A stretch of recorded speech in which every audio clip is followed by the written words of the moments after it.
Well, there you all are. Well, hello. My name's Rick Ferrin, and I've got my wife Susan here next to me Hello. tonight. And I have to tell you, I want to thank you all for coming in and wanting to spend your 4th of July evening with us here, right here on the six screens, Tell the Network. A lot of things are going on, a lot of things are happening. I mean, I always say that every week, but I don't want to sound like a broken record. But I have to say, I always get excited when I see that things are not working out for the Watchtower. And let me tell you something, you're getting a lot of propaganda. If you are one of Jehovah's Witnesses and you are listening in tonight, the elders, the governing body, they're going to give you all kinds of goody news. They're going to give you a lot of propaganda, so to speak.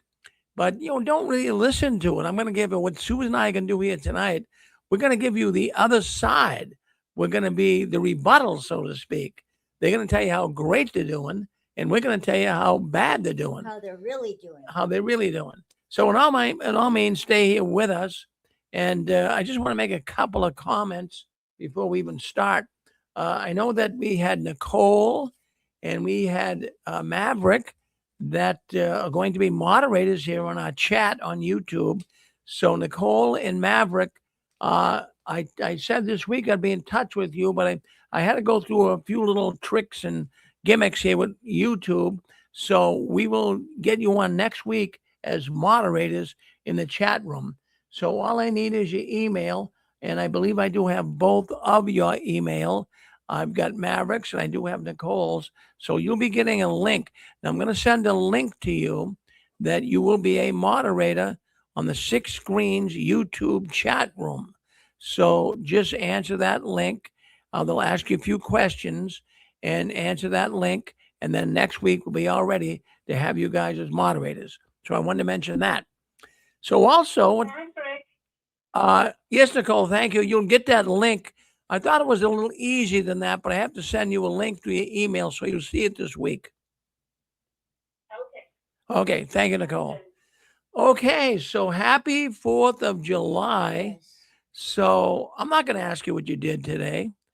I'm sure you had fun. Well, Susan and I did. We had some hot dogs, and I'll tell you what, a good hot dog is good. You like hot dogs? In America, in America, maybe a lot of people, I knew many people that won't eat a hot dog, but a hot dog, that's the American food. I mean, you got to have a hot dog on the 4th of July. It's kind of a tradition. But the Watchtower, and when I stop and think about it, how lousy it is being one of Jehovah's Witnesses on the 4th of July. Everybody else is celebrating, going to parades, Fireworks. fireworks. Everyone's excited. Even today, I couldn't believe it. People were excited. They're driving around with flags on their car, they're beeping horns. It's an exciting day. You turn on the news and the fireworks and airplanes flying over and everything you can possibly think of. And yet the Jehovah's Witnesses, they can't even, never mind celebrate it, they can't even really look at it without it bothering their conscience. So I wanted to bring that up tonight. And, one of the reasons why Jehovah's Witnesses, in fact, the major reason why they don't celebrate 4th of July, and I think everybody out there listening in, well, they know the answer to that. And they don't celebrate 4th of July because they avoid all nationalistic holidays and patriotic fever or fervor. Okay? Well, why? No flag salutes, no singing of songs, no anthems, no pledges. These are all considered acts of worship, and that's what the problem is for them. Yeah, well, I got thinking, Susan, when someone even pledge allegiance to the flag, or someone even goes to a firework display, or even doesn't even stands and puts their hand over their heart for the national anthem. I don't really take it that as worshiping, a nation. You know, not just to always bring up the Bible tonight, but God created us as nations, and then if you read it carefully, we eventually will be returned to nations, more than one. So, what's the big deal? Well, there's really no big deal, but in the eyes of the Watchtower, there is. And of course, they say, well, by really showing nationalistic tendencies toward the government, you're pushing God's kingdom aside for a nation or for a national government. Well, that's all BS, really. That's not the case. But I got thinking a lot about this, and I can remember really years ago there was a man that I knew. He's a Jehovah's Witness, and him and his son, the mother didn't want to participate, but the son and the father, who were Jehovah's Witnesses, went to a 4th of July parade, I should say. And let me say that, what was it? It was really getting around that, this brother went to a 4th of July parade. What are we going to do with him? I mean, really, because you want to go to a 4th of July parade?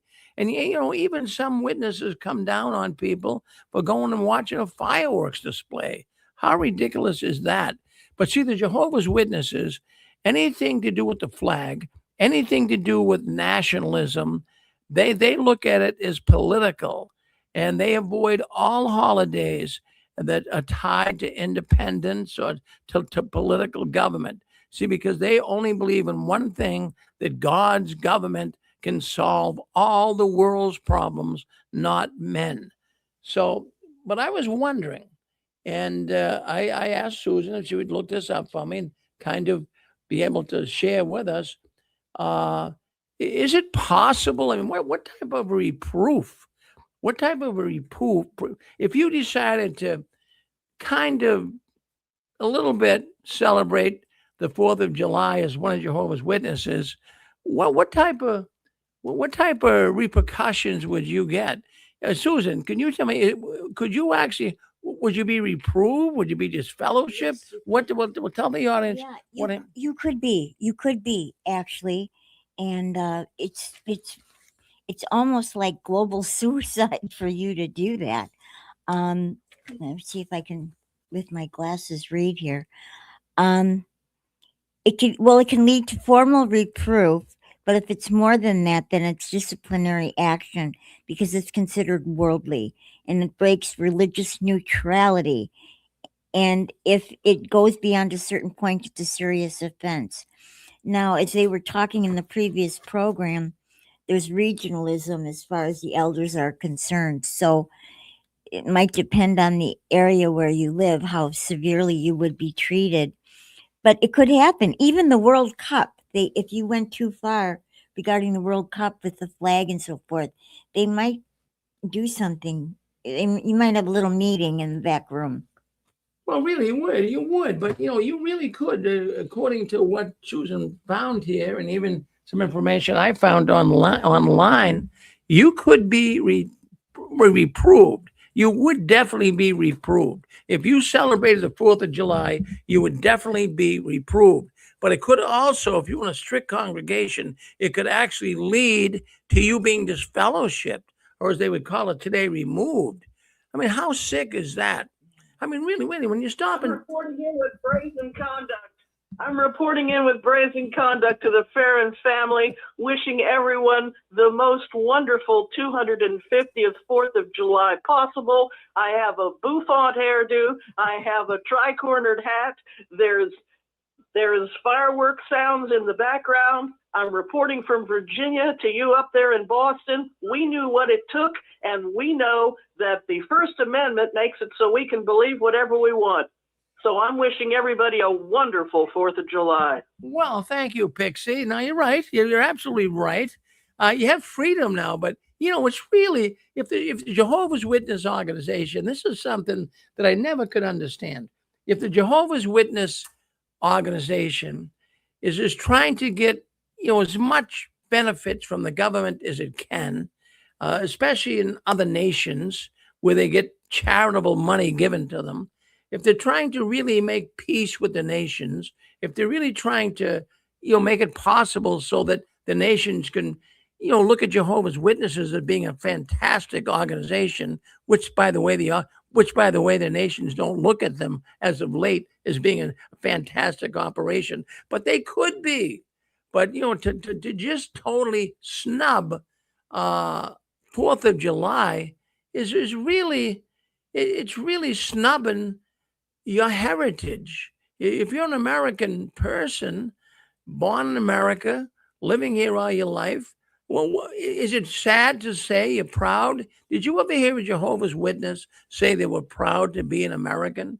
I never did. Did you, Susan? Well, you know what's interesting is when you have a family and your child does well in school, is it wrong to be proud of your child because of what they have done? They've worked hard, they've studied hard, they're making their family proud because they did well in school. Is it wrong to be grateful to the child, or for the child to be thankful to the parents for helping them get where they are? No. So the government is like a family. And the Bible even talks about the government is like a family. So there's nothing wrong with giving honor to someone or something. In fact, it says we could give honor to the king. And it didn't matter if it was the king of Babylon or the king of anywhere else. You could give honor to those people. Well, there you go. I mean, the Bible, the witnesses are supposed to be Christians.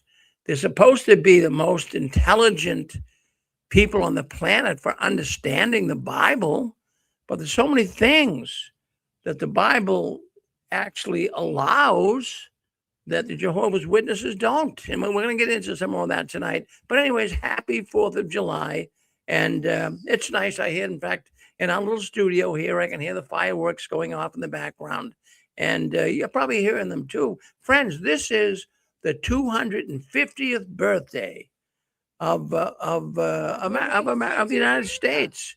And I kind of think about independence. It's Independence Day, really, when you think about it. And it's kind of like an Independence Day for us, too, when we leave the Watchtower, right? We have freedom. I mean, can we celebrate that? Would the Watchtower be upset? In fact, the Watchtower wouldn't even be in existence if it wasn't for the type of democracy that we have in our country. Well, you're right, Susan. That's right. I mean, the headquarters of the Watchtower is right here. And because of the freedom of religion, the very first amendment to the United States Constitution, because of the freedom of religion, where did the Watchtower place their organization? Right here, because they know they can get away with it under that guise.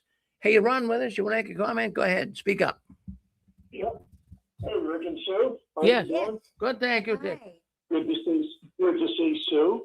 Yeah, just a couple of thoughts. One, that in C.T. Russell's time at Bethel, they had a big bust of Abraham Lincoln with two United States flags side by side. So they were saluting the flag in Russell's time. It's only when Rutherford came around and wanted to change everything. And then, Rutherford being the super hypocrite that he was, he certainly was writing letters to Adolf Hitler and saying that he agreed with the way that Hitler was treating the Jews. Is all I'm saying about Rutherford is he was a horrible person, a hypocrite and a liar, and that's the person that changed it for the Jehovah's Witnesses, that they can't salute the flag. You blame that on Rutherford. In C.T. Russell's time, they celebrated the flag, and they went in the military in C.T. Russell's time. Thank you, Rick. Well, thank you, Dick. So, do you know about that, Susan? What? About C.T. Russell? No. With flags and any flame? No, in fact, the more we learn, the more we see, the more that we dig, the deeper dive we take, as we would think, well, we're going to find out more about this terrible organization. Okay, someone else want to come on? You're on with us right now. Go ahead. Hey, Rick. Yes. This is Julie. I know I'm not supposed to be on yet, but I was just thinking. Pixie made the comment, but if you think about it, if you do the July the 4th, you're really breaking two Watchtower things. because you're breaking the holiday, right? Because you're not supposed to be doing a holiday. But it's also the United States birthday. Also, you're not supposed to be celebrating that. So anyway, that's two of them. All right, Chewy. Well, that's good. Well, listen, you're coming on. You're going to be coming on in about another half hour or so. So you stay right there, and we'll be listening to you. I want to hear all. That's Chewy. He's an ex-Bethelite. He'll be coming on tonight. He's going to share his story of being in Bethel. All right. Well, thank you, Chewy. Well, I want to tell you, I got to focus on this because it's a big thing going on right now. If you were looking at the Jehovah's Witness world from my perspective or from a news perspective, you would say, what's the biggest thing that's going on right now in the Watchtower? Well, I have to tell you, I'm going to call it the demographic time bomb. Yep, the demographic time bomb. Now, what do I mean by that? The Watchtower organization does not have enough qualified men to be ministerial servants and to be elders. In many congregations, they're actually using the sisters. But lately, I'm saying within the last couple of weeks, the last month, and we've been talking about it here on the 6 screens, what we got going on right now is a concerted effort by the circuit overseers and, of course, by the Watchtower organization to do everything they can to get young people, young men, that is, involved in assignments. Now, I've got some information that was leaked, and I have it here tonight. Now, I want to share this with you. It's a brother where the information's coming from that actually went to a circuit overseers. Well, the circuit overseer met with them, and he took some notes on what the circuit overseer had to say.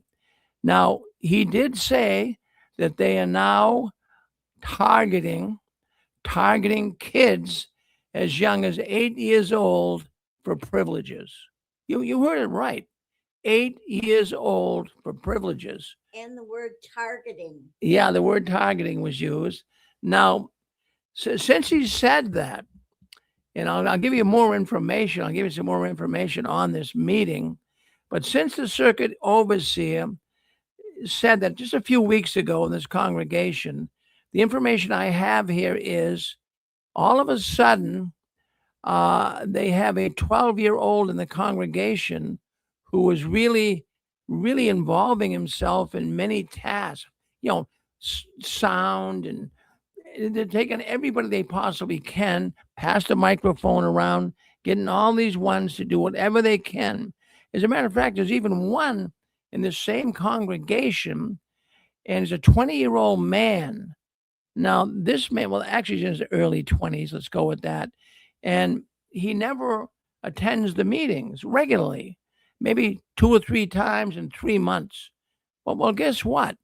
They just appointed him to a very responsible position in the congregation. They're now grooming him to be a ministerial servant. Now, would they even look at people like that years ago?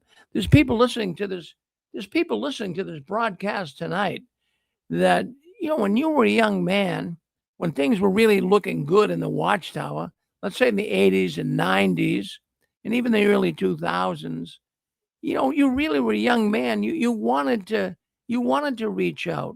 You were begging at times the elders, look at me, look what I can do. I can run a sound system. I can handle a microphone. I know the Bible. I'm out in service all the time. You would be begging the elders and even the circuit overseer when he came around that you could have a position. Well, that was years ago. And many times they would say to you, no, you're not ready yet, sonny.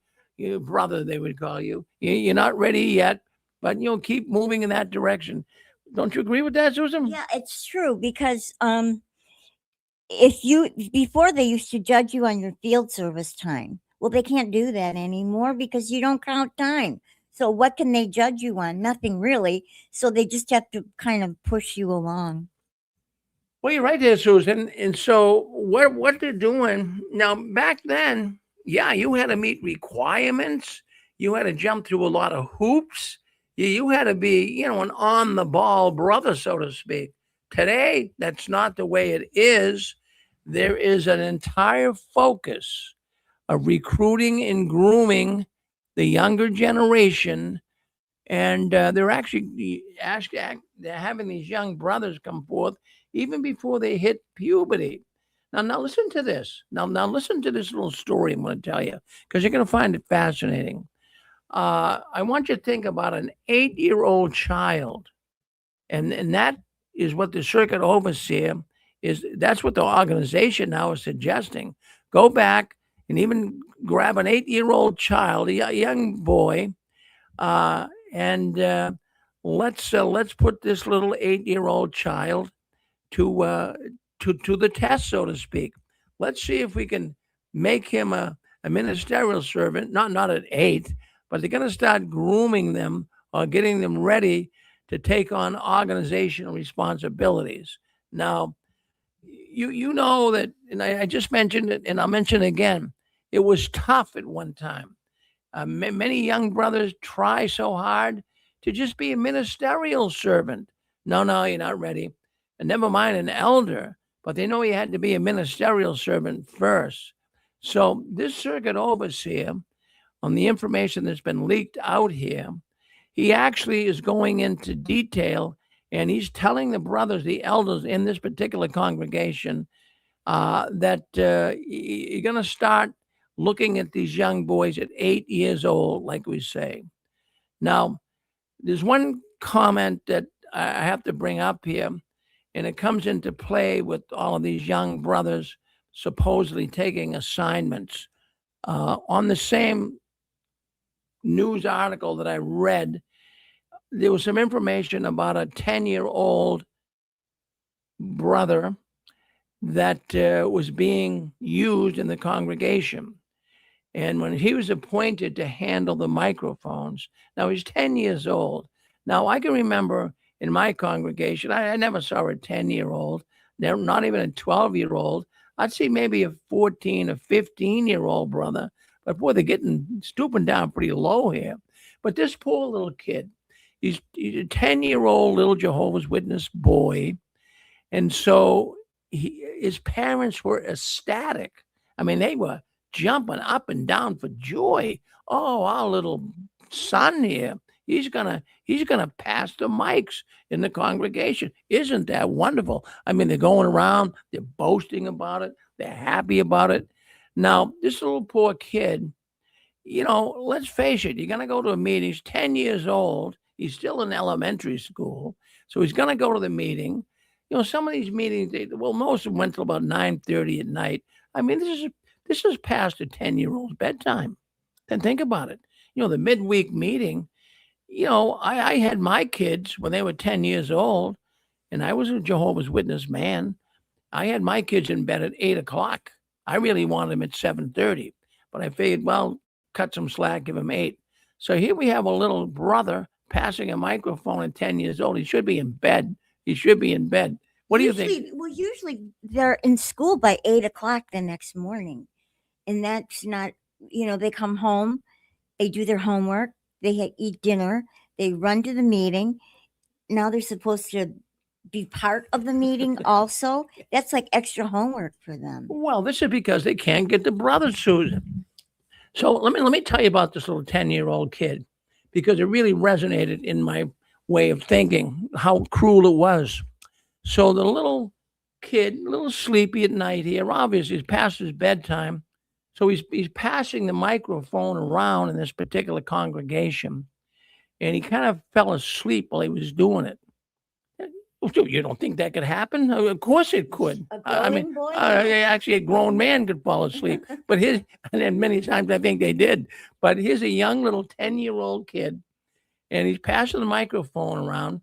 So he kind of falls asleep, and the microphone bangs the sister's face. Oh my goodness, she goes to the moon here. She's so upset. So after the meeting, she gets a little 10-year-old brother aside, and she starts scolding him. You hit my face, and you better be more careful. And whatever she said, I don't know, but it's probably something like that, right?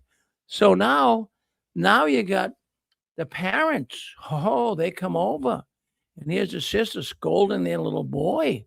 Well, you think the parents would side in with their son. Well, they don't.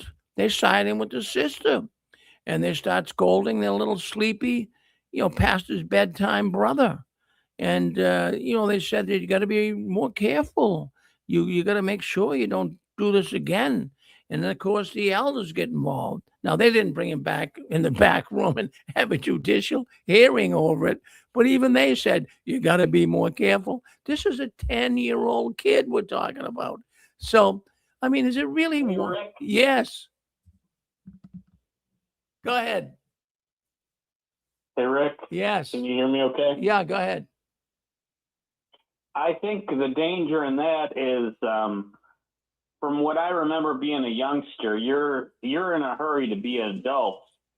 So some kids might get the,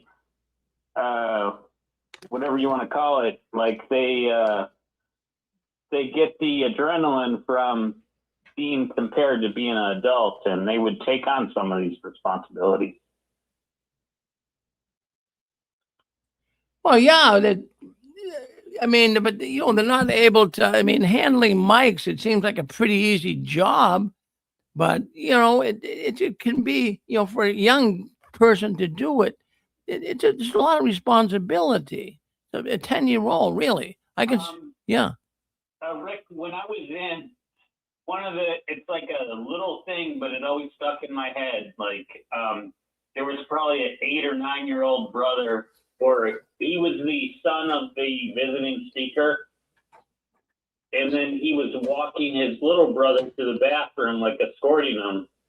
And he's like holding up his belt, like he's adjusting his belt, and he has his little suit on. He was pretending to be a 30-year-old man when he was 9 years old.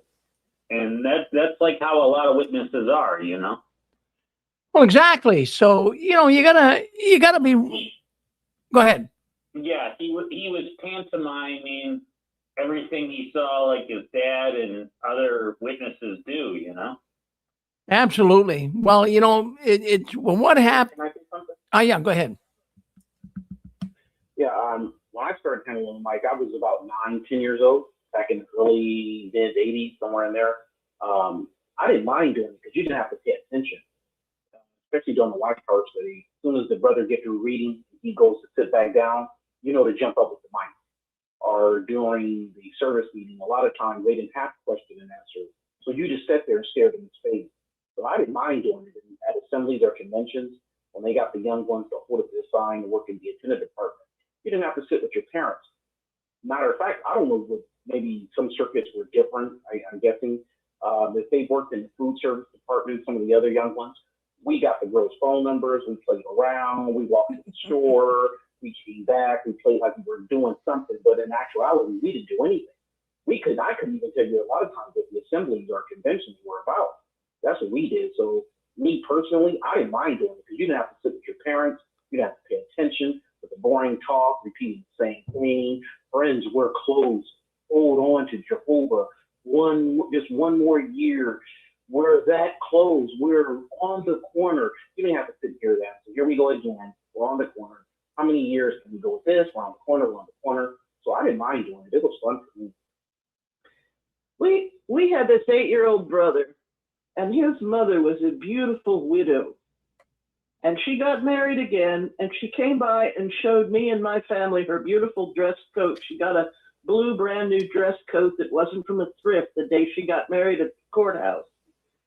And she needed to get married again to have a husband to help her raise this son, because this son was, like the other brother mentioned, was acting like he was a full brother at the congregation and telling all the sisters what to do.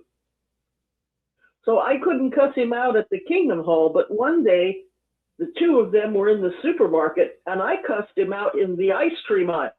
And I said, you don't tell Auntie Sister what to do because you're a minor.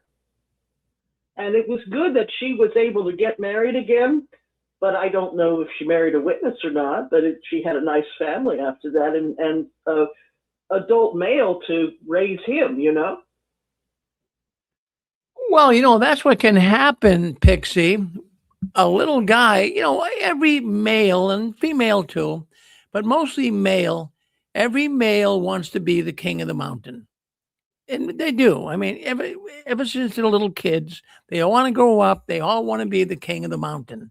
So he got this little kid that all of a sudden is given this latitude in the Kingdom Hall. He's got an assignment. Now it goes to his head, just like it goes to many a younger, well, 20, 30-year-old men as well to become an elder. It goes to the head. Now, here's what you got. And we know this happens. It probably happened in your congregation as well, Pixie, as well as others listening in here. There could be many qualified, hold on one second. There could be many qualified sisters that knew a lot about the scriptures. They knew a lot about Watchtower doctrine. But could they ever, I mean, if they were meeting for a service group and no elders showed up, well, like we know they would put a napkin or something over their head, right? To show obeisance, to submission or whatever you want to call it to the male. But, I can remember in Florida that the sisters, they were pioneer sisters. Some were in the truth for 30, 40 years. And so they would meet for service. And I would drop my former wife off for service. And there'd be no elder there to take the lead. So I remember one day there was a 14-year-old young boy. I don't think he was even 14. I think it was about 13 or 12. In fact, I think it was 12. And so they had him, he led the group. He said the prayer. And, a little 12-year-old guy, he's not really that equipped to do it. And there were sisters there that could do it. But this is also what's happening. It's ticking a bunch of sisters off. It really is. Just like you said, you told that brother in the ice cream aisle to back off. You don't tell older women what to do when you're a minor. And that's true. So what you have here, this is going to the kid's head. Can you imagine what some of these kids would be like as an elder? Oh my goodness. They would be brutal. But this is what we have, a very twisted organization. These guys will do everything. I'll go ahead. You're on with us. Go ahead. I'm sorry, Rick. Yeah, go ahead. I think about, my time being a witness, I was mostly an adolescent or late adolescent. You learn different, and I studied psychology. And one of the main things is youth lessons. And one of them was you shouldn't be in a hurry to be an adult, because once you're an adult, you have your whole adulthood to do that. Well, no, that's a very good thought. So when you're, that's completely normal. A 7 or 8 year old kid wants to be like his 11-year-old older brother. And they're so in a hurry to grow up and go by what they learn, but they don't appreciate the time when they are that age, because they're only going to be that age once. Once you're an adult, you have 60 years to do that, if you're lucky. There you go. Susan, what would you have to say about that? Anything? Well, just that to push kids beyond what they should be pushed. I think that this brother just said is right. They have their whole life to be an adult. Let them be kids. They have a hard enough time paying attention at the meeting. Why make it tougher for them than it is? Well, you got it. Well, Susan, I'll tell you, we've been doing this for 20 years, and we can never stop really looking at issues in the Watchtower that are disturbing. And then that is one of them. So let's bring Chicago in. Chicago, come in right now. Hey, Rick, this is Stephen. Sorry for interrupting there a second ago. I find this very disturbing, because exactly what your wife just said. These children are not set up to be doing this kind of thing at 8 years of age. And one of the things that I really think is going to happen now, imagine you give this 8-year-old kid all these privileges. Their whole identity is now wrapped up in who they are in Watchtower. First of all, they're not going to be paying attention in school and really being more career-minded, thinking about what they're going to be doing to take care of themselves. Everything is going to be all about Watchtower. So you're not going to be taking school nearly as seriously as you need to be. But go back to my point about their entire identity being wrapped up being in Watchtower. Now they get to their teenage years. Maybe they're in a ministerial servant, who knows? Maybe they're making them elders at 15, 16, who knows? And just the natural course of events come. You find a girlfriend, you guys become intimate, now you're disfellowship. How many of these kids do you think are going to commit suicide? Because their entire identity is wrapped up in this organization, and everybody on planet Earth that they know now isn't talking to them or thinks bad of them. These are the kinds of things that organizations like Watchtower, because they are a cult, don't think about. If your whole identity is wrapped up in Watchtower and Watchtower gives you the boot for whatever reason, how does that person deal with that reality? Because I tell you firsthand, there was a kid in our hall, they fast-tracked, they made him a ministerial servant. His father wasn't even a ministerial servant. And he went away to college, got a girlfriend, and, they became intimate. They just fellowshipped him, and he was suicidal. And I didn't feel comfortable talking to his father, because to me, his father's a jerk. I felt very comfortable talking to his uncle. And I called his uncle up, and I said, hey, I'm worried about your nephew. He goes, I'm worried about him too. And I've talked to him, and I've talked to his dad, like, hey, keep your head. But this kid was suicidal simply because he was disfellowship. I guarantee you that ratio is going to go up because of taking 8-year-olds and putting them into these positions. And then when you take that away from them, they have nothing else to fall on, and they don't have any way of dealing with that. Thanks, Rick. Well, Stefan, that's a very good comment. Now, I wanted to bring up, as you were talking, and, here the Watchtower is, grooming, if you want to use that word, kind of training these young brothers. Isn't this the same thing Hitler did with the youth camps? Oh, he did this. He took young people, male mostly, and he tried to really inculcate into them Nazism. Really tried to make them little Nazis, and when they were very little. So when they grew up, they could be big Nazi people, SS people, and become really bad. So, the Watchtower, they're following Hitler doing this. This is like Hitler youth camps and anything. And yeah, they know it works. Go ahead.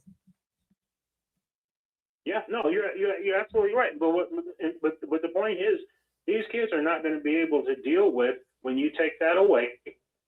Either just as a punishment, or they got involved with some girl or guy or whatever the case is.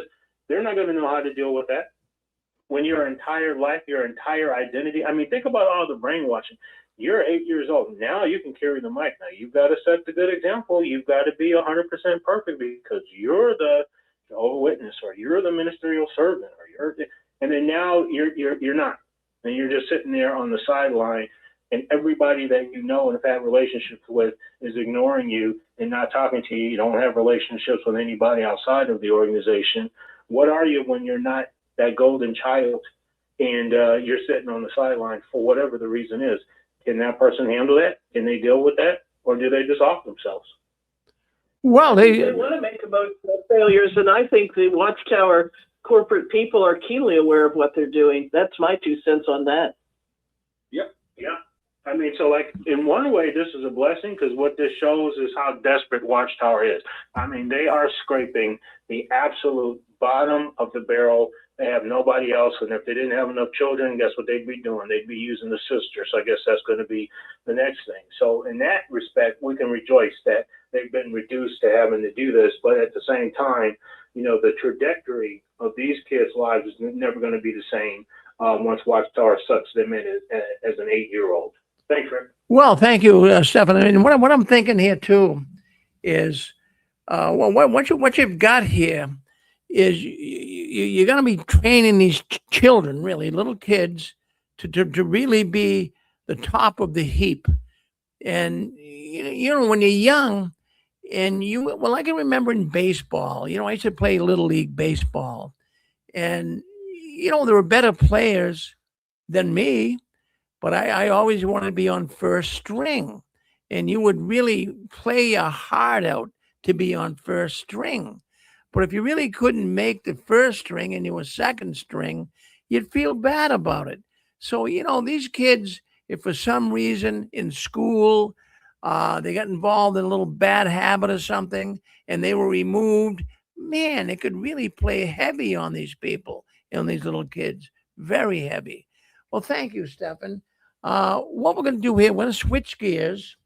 We're going to bring on an ex Bethelite coming in from the Midwest, and but I want to know after we bring Chewy on here, well, we're going to bring up inheritances. Now, last Sunday we talked about it on the Sunday Six Screens program, and we had people calling in saying how the Watchtower took their inheritance.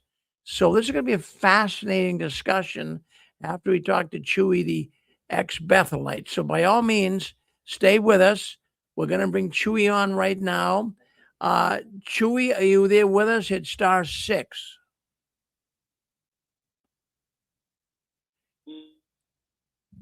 Are you there with us, Chewy? Let me see if Chewy's with us. Count to 5, Chewy. How about now? Okay, you're all set now. Yep. Okay, we got Chewy. Okay, Chewy, we're just going to identify you as Chewy. I know that you have to remain a little incognito here. I know that your wife is still an active Jehovah's Witness, and she's at the convention evidently this weekend, so you're able to speak up and talk, Chewy. But Chewy, let's get you going. Let's go back to the scene of the accident. That's what we call it. Let's go back to, when did you become one of Jehovah's Witnesses, Chewy? Well, it was I was baptized in 85. I was baptized in 80. Before I get there, that comment that y'all were talking, you made a comment about the Hitler Youth. Yes. Comparing it, that's exactly right. That's exactly right. I listened to William Shire's audio book, The Rise and Fall of the Third Reich, 52-hour audio. I read it when I was in the 8th grade because I wanted to find out who my dad was fighting. And it is quoted several times in the Revelation book, but that is exactly the way the Hitler Youth was. They put them in little groups. They put them in little schoolhouses, little classrooms. They were separated. The little boys and the little girls, they didn't have classes together. They were separated. They would give them instruction on how to prepare discourses on subjects that were not really good for kids, like Mr. Smith or something like that. And they would be graded afterwards. On their gestures, everything like that, just like we were in the theocratic ministry school growing up. So I'm just making that comment. Well, thank you. Yeah. But I was baptized in 85, July the 7th, 6th or 7th, 85. But before then, my mom came in 61 or 62, and in the last year, I've got a hold of some of her stuff. I just kind of found it accidentally, and she had she saw all her time cards and everything she was putting in. This was before 75. She was putting in 130, 140 hours in a month. And I was right along with her. I was born in 66. I was right along with her. And then my dad, he was a World War II vet. And I was an accident.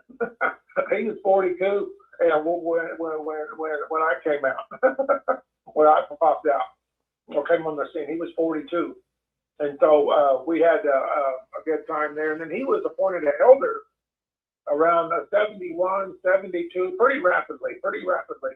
He was appointed an elder, and then things went along. I really think the reason why I'm living here is because the lady that studied with my mom convinced her to sell the house, move in next to her because 1975 was coming. Because they bought this place in 71. I bought the land, they put a trailer on it. And it's a fixed up trailer now. It's not a trailer court trailer. It's a nice trailer. And anyway, so that's where I'm at now. But I was baptized in '85, and then I had kid stuff. When I was in high school, I'd dip a little snuff, a little cigarette here and there.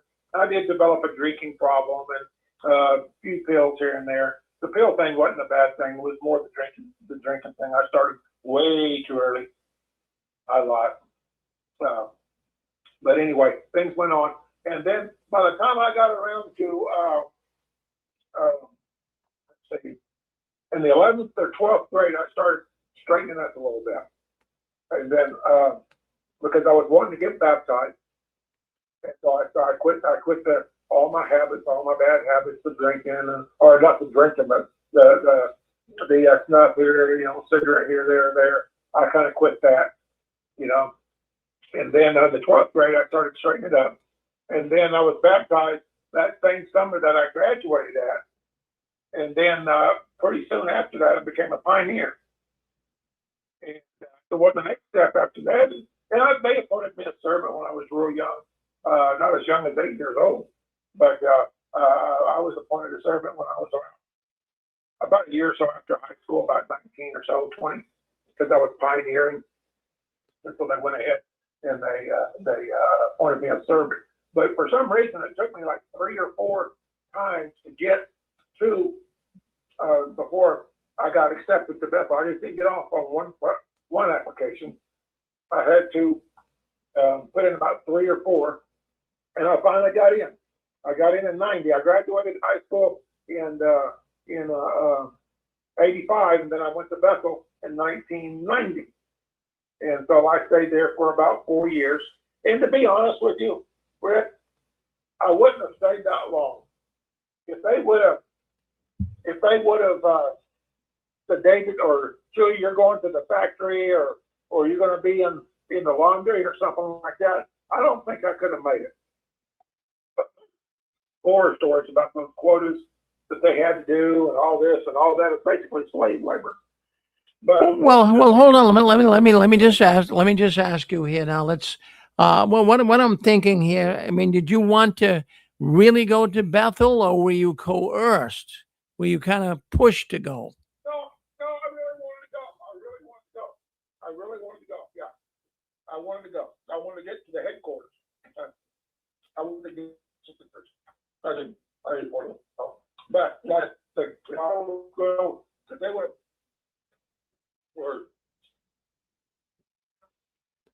All right, we're having some trouble there, Julie, with your phone. Yeah, it is. We're having a little trouble with your phone. Are you near a window or outside somewhere?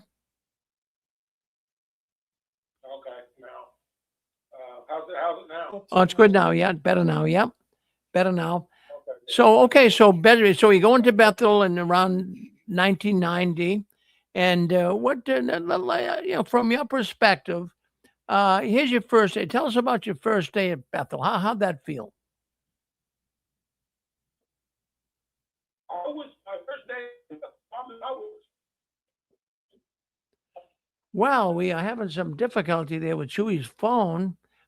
Chewy, I'm not sure why it's happening, but it's breaking up a lot. About that, Rick. I got one bar at this doggone company of all time. I got one bar on my phone. How's it now? Better now. Yep. Okay. Do you have just one bar? Yep. I got internet, but I got the bar on my phone was kind of low. Okay. Anyway, but I basically in construction. They put me in construction, and that was the perfect fit. If I was going to have Bethel, that's where I wanted to be at, because there was a lot of freedom.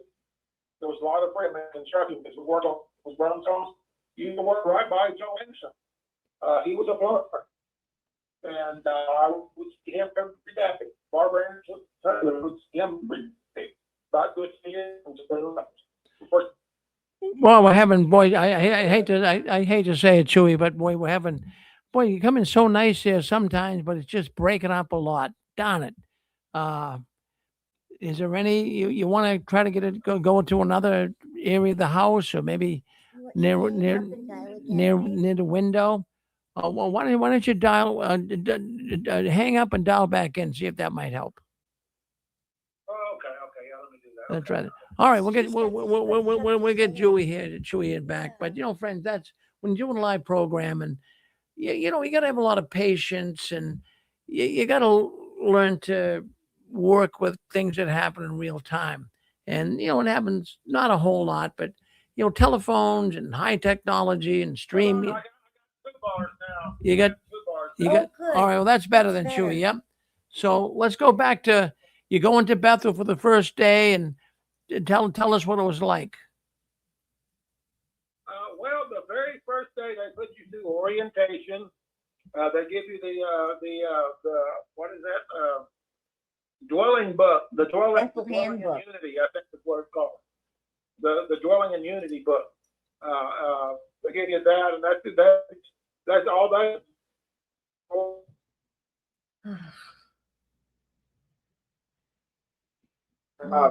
But we'll get that, and then they put you through the training. You spend a week.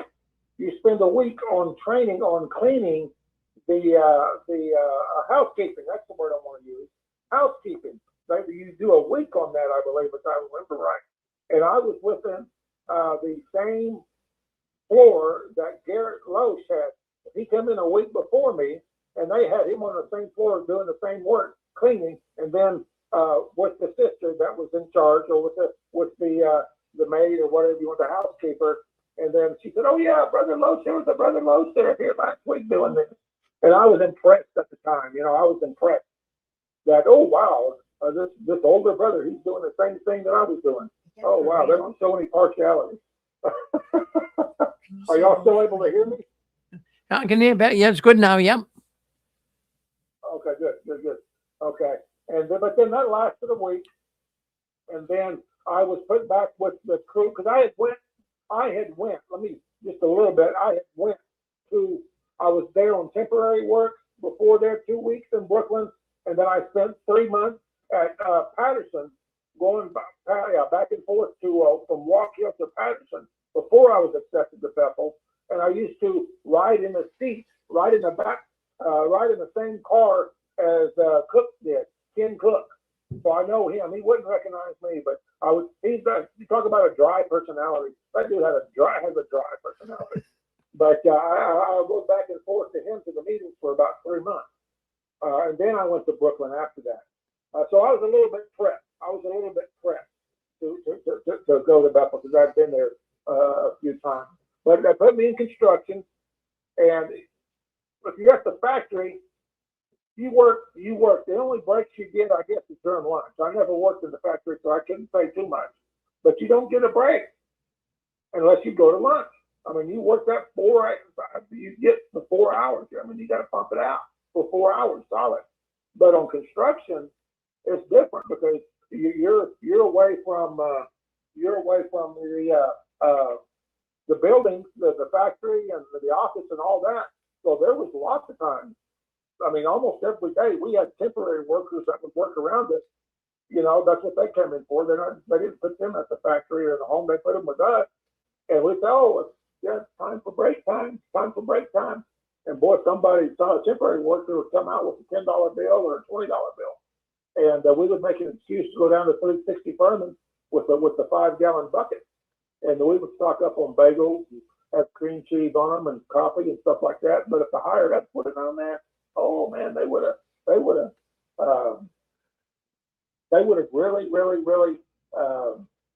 would have shut us down. Oh yeah, we could get away with more and more. But now let's take a look at the Bethelite family. Now you're there for the first day. Obviously, it's awkward for anybody. I don't care who the person would be. But now you're fitting in. Now, what are some of the things? Did you see anything that took place at Bethel that started having you scratch your head and say, something's not right here? That these are brothers. They're not as spiritual as I thought they would be. Did you see anything that would make you think that? Well, they put me, Rick. That's a good question. They put me on my table seating. My table where I sat at was about 2 tables over from a chair.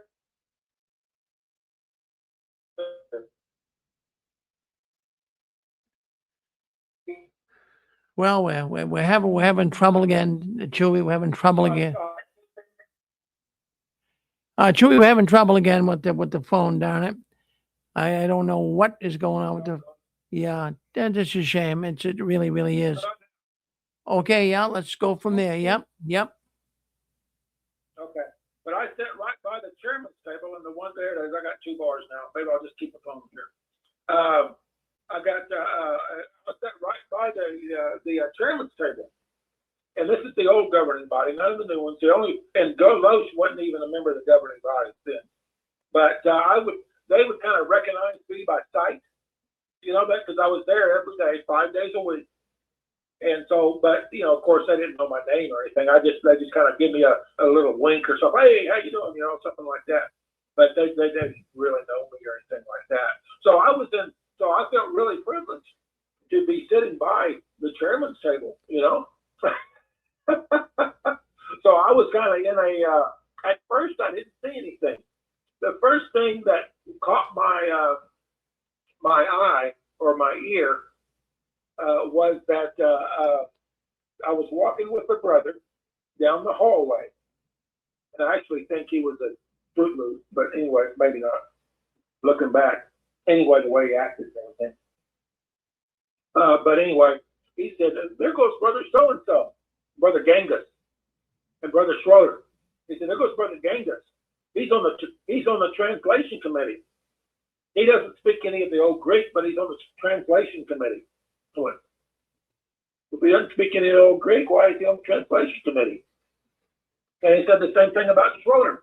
Schroeder was supposed to speak Greek too. He says he don't speak any Greek, but he's on the translation committee.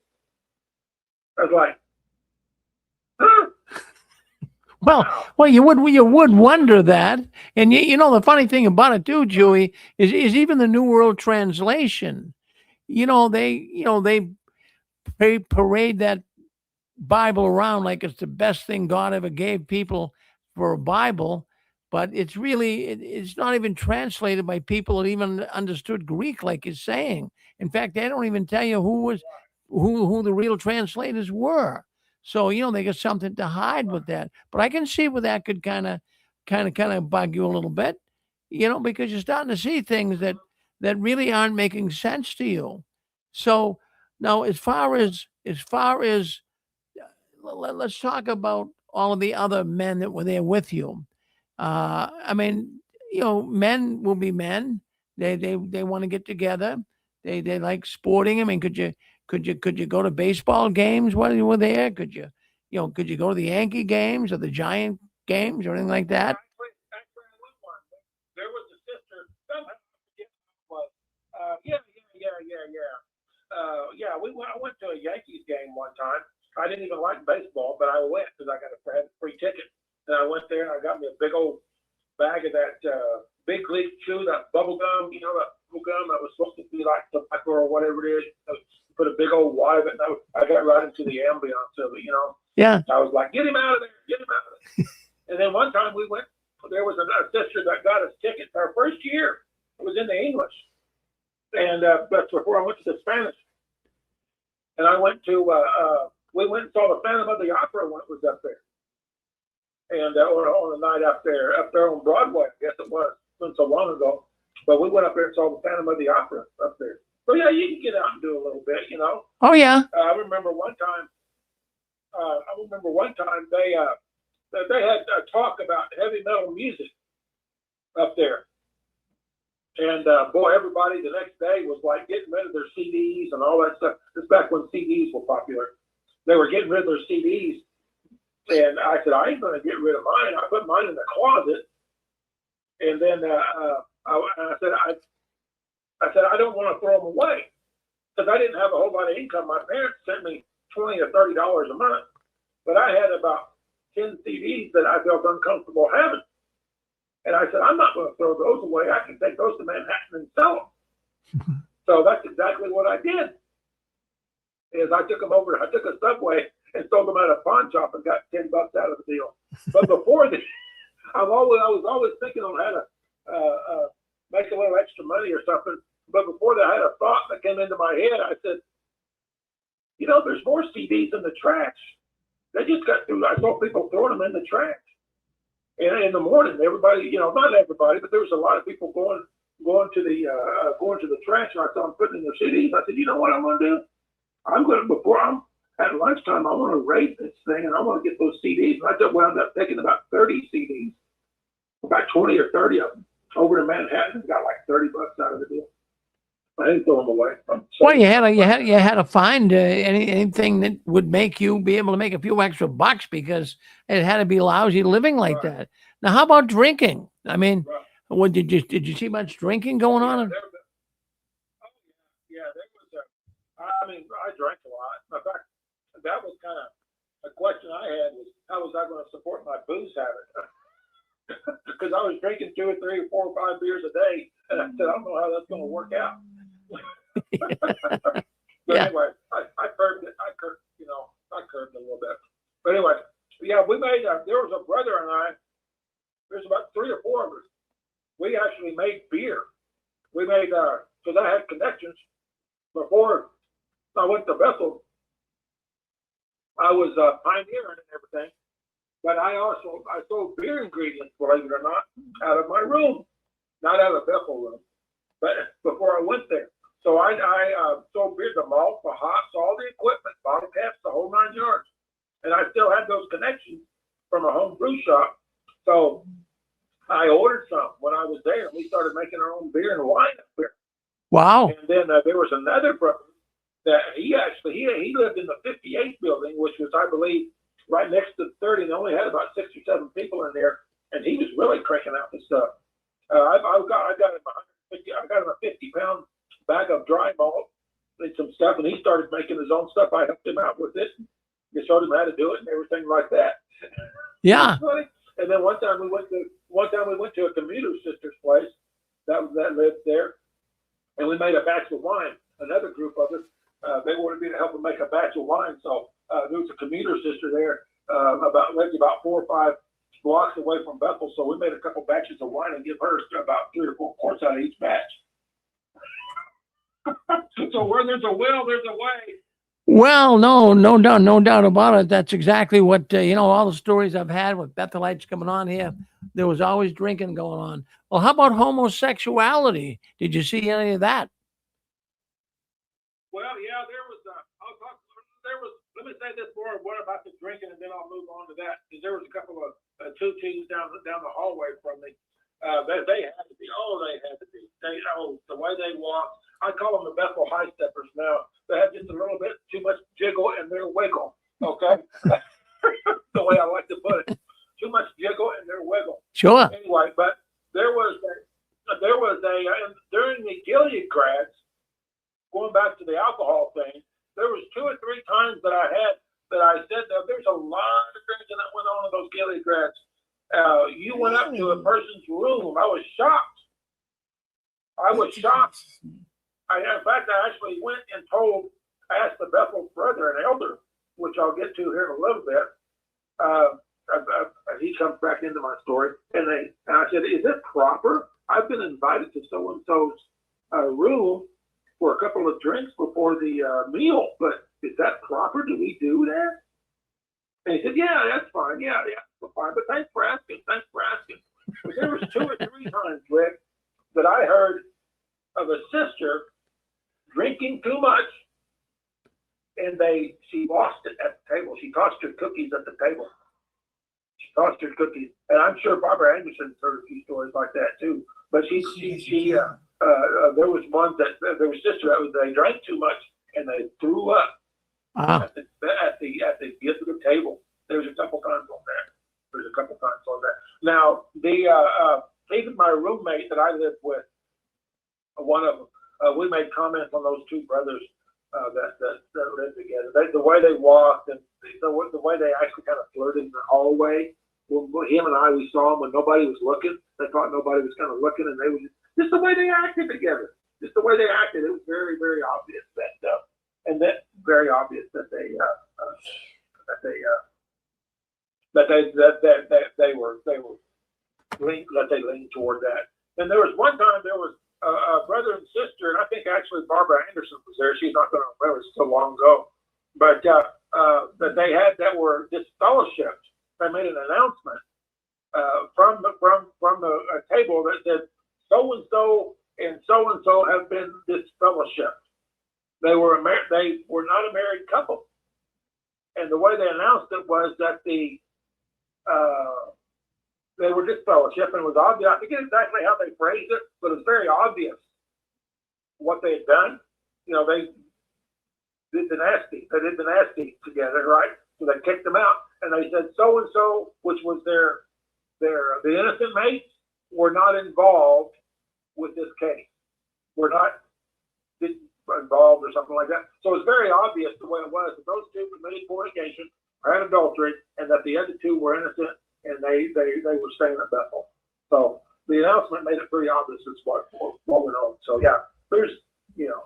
Yeah. So what I'm thinking here, you know, people that, you know, we all knew very little about Bethel as we were all attending the Kingdom Hall. And then I'm thinking that, you know, we always thought it was this pristine, pure place where, you know, the brothers and sisters were so spiritual and doing everything right. But, you know, the different stories of people coming on here, and Barbara Anderson and others that have come on here telling about their Bethel incidents. There's a lot of problems that went on there, Chewy, and that's what I want the audience to hear. Now, you mentioned that fornication going on. Do you think there was a lot of illicit sex going on there at Bethel? Well, maybe you didn't see much of it because I mean it's going to be done privately, of course. Yeah. Right. And there was, and they made you keep the door open. You know, that was their rule. If you had a girl, you do not shut. If you had a girlfriend, you do not shut the door. You kept that door wide open. That was their rule. Yeah. That was their rule, and yeah, that was their deal. You know, I had a girlfriend. I had 2 or 3 of them when I was up there, but none of them worked out. You know. Yeah. But then I worked in the construction there for that, and then I went to. There was a brother there. There was a brother that ran. Okay, I'll talk about this one. Yeah, he ran off. He was like 2 levels up. He was a project coordinator. Yeah, that's the word I was wanting. He was a project coordinator at 90 Sands. They had 4 of them. He was one of them, and he actually was disfellowship, cleaned out the bank account, and somehow around that he was a heavy drinker too. And he actually tried to get one of the commuter girls that was a commuter there to go with him, but they cleaned out the bank account, took all of his booze with him. He was disfellowship and left his wife there at Bethel. Wow. I think he maybe still beat him. Yeah. Well, you must have heard a lot of stories. So let's bring it up to speed now. As you were there at Bethel and you worked with construction, and what particular building did you work on? Well, 90 Sands was the big one. That was the big one, and that was that's the skyscraper. It's a 30-story skyscraper. In the ambulance, I was there at the kickoff meeting. And probably Joe and Barbara Anderson were there too, probably. And they had Max Larson up there at the 107 Kingdom Hall, and that's where they had the kickoff meeting at for 90 Sands. And he made a comment about the people that started the building, because Watchtower they didn't have the equipment or anything like that to build a 30-story skyscraper. And so he was given a little story, hopefully it'll come out right, about how, and it was mafia. It was an independent, I say the mafia, I'm sure they got their piece out of it. But they built the building for them, okay? They put in the windows for them, but they wanted more. And Max Larson got up on stage and said that the judge sided with us, and he did a little wink, because he was on camera. He did a little wink, and he made a comment that the reason why the judge kind of favored the witnesses, is because he kind of knew the judge a little bit, and so they got a little favorable ruling that that company that was doing the building on 90 Sands wasn't going to be able to do anymore. Okay, it was all on the Watchtower, so they kind of fought a little bit, and Max Martin kind of indicated that he kind of had an inside track on the judge there a little bit. So, All right, now the 90 Sands building. So did they build that from scratch? It just wasn't refurbishing, right? They built it from scratch.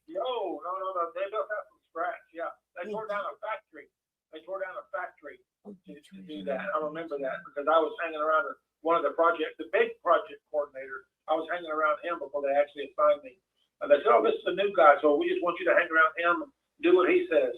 Yeah, he's still there too. Hey, But, Chewy, that's what one is of the a projects Chewy? What is a project coordinator? I'm not familiar with that term.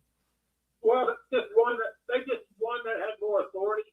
A project coordinator was one that they, like if you had a brownstone or something that they were doing, you would have a brother that was in charge of that. He was in charge of the project. You wouldn't have heard that outside of Bethel. You wouldn't have heard that outside I of Bethel. didn't, yeah. But he was in charge of that particular construction project. They call him a project coordinator. In 90 Sands, you had 4 of them. You had 4 project coordinators, and then you had a big one above them.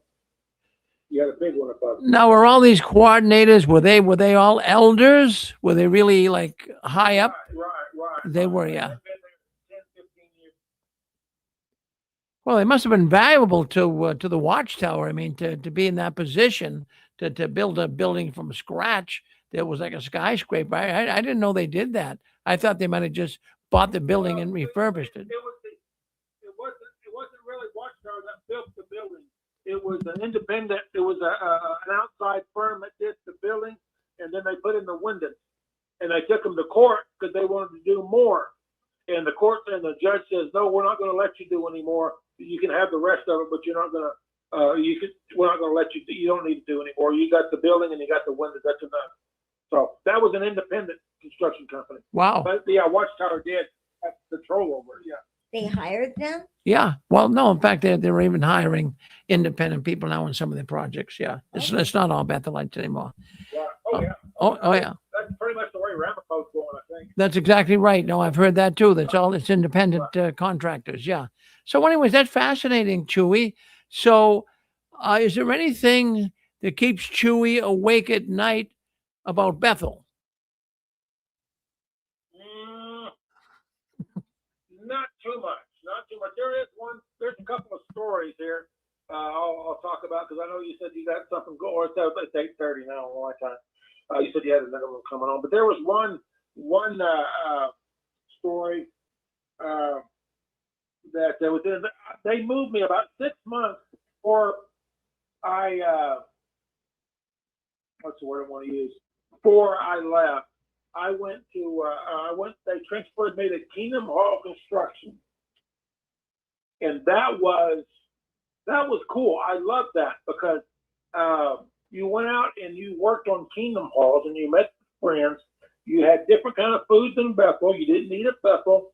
That was a good thing.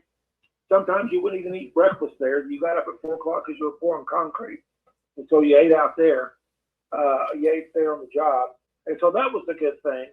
And then but I didn't know this when it dawned on me. You talked about things dawning on me. This dawned on me back then, but it was just one thought that went out the other side. And then it came back years later as to actually what was going on. But this guy, because sometimes we would miss our meals. We would get back late, and so you would miss the Bethel meal because you couldn't walk in really too late to a Bethel meal. Once they said the prayer, if you walked in, it's like, "Ooh, what are you doing here?" Right? But on the weekends, it was a little bit lax on the weekends, but not too much. But anyway, I'd go. So we would get back, and we would miss our meal. And so they said, well, if they missed a meal, then you could just go and get a submarine sandwich from somewhere there in Brooklyn or something like that on the way back. Give us the receipt, and we'll reimburse you for it.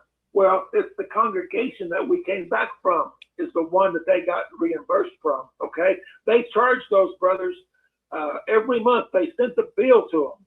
They charged them by the hour for each of us being out there. And I know that for a fact because the Bethel elder came up to me and said, on these meals that I was able to get, I said, oh, good. I guess I get to have a big Subway sandwich, and I actually got a pizza on top of it, right? And I got a submarine sandwich. And he said, careful on that, Dave, Chewy. Careful on that. I say the word Dave.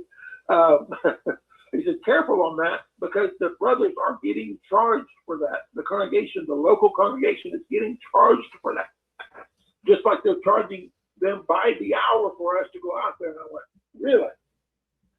Well, that is that is something to really, highlight.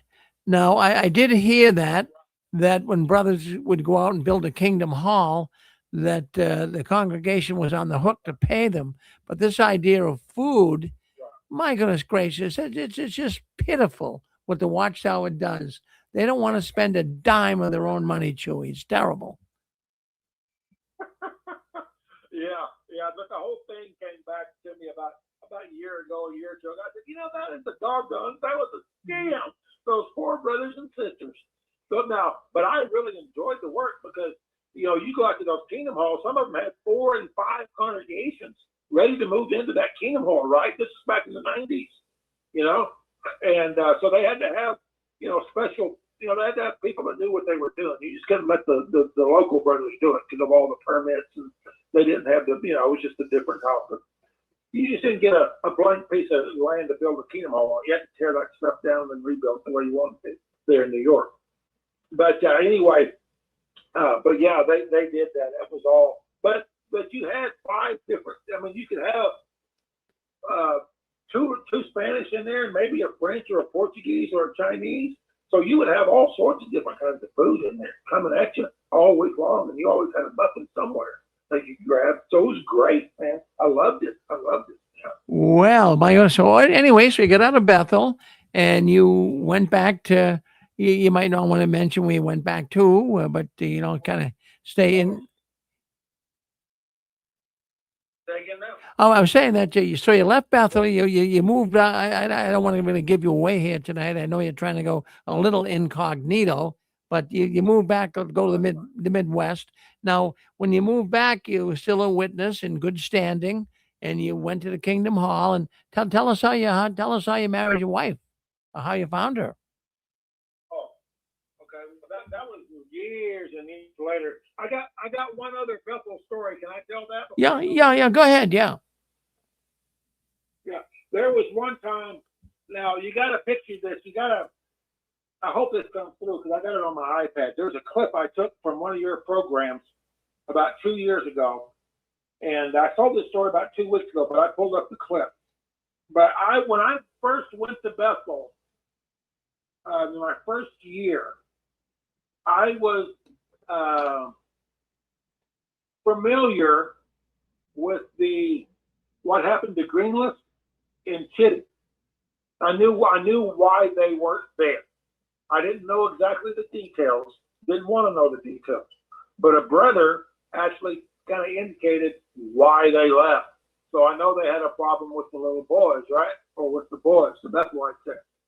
So anyway, within my first year, I heard that there was a sauna down underneath the 124 building.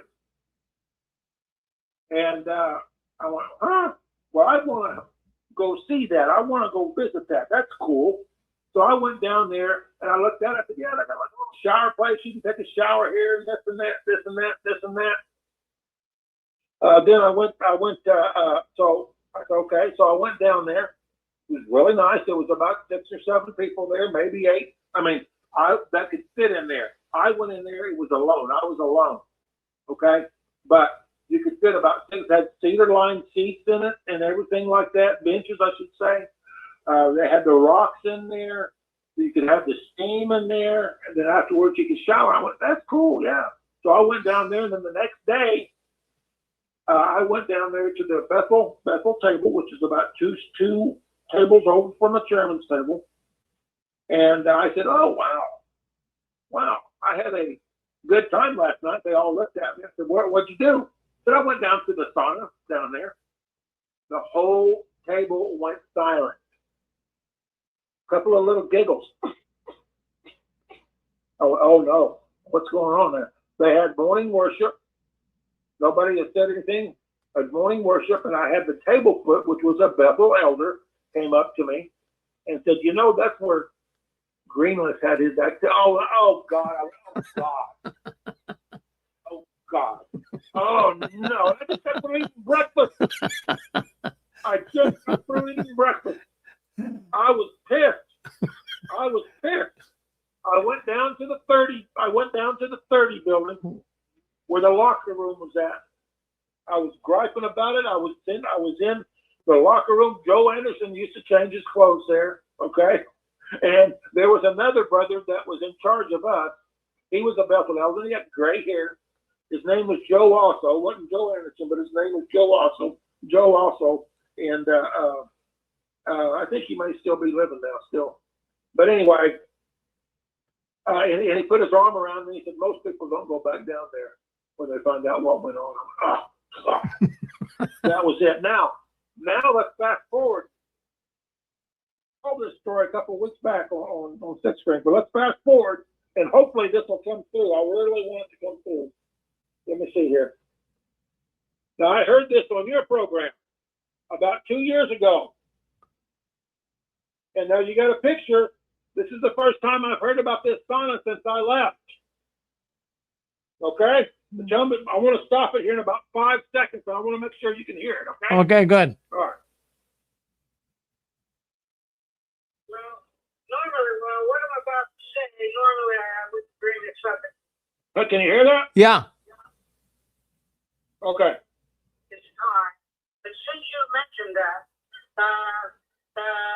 when I was a Bethelite, one of the main favorite things that I would do, that I just loved to do, would be once a week, every week, on Wednesday night at 8 p.m., like clockwork, I would go down to the sub-basement of the 124 building, way below the way below the kitchen there, and said religiously once a week, every week on Wednesday at 8 p.m. to join brother friends in the sauna.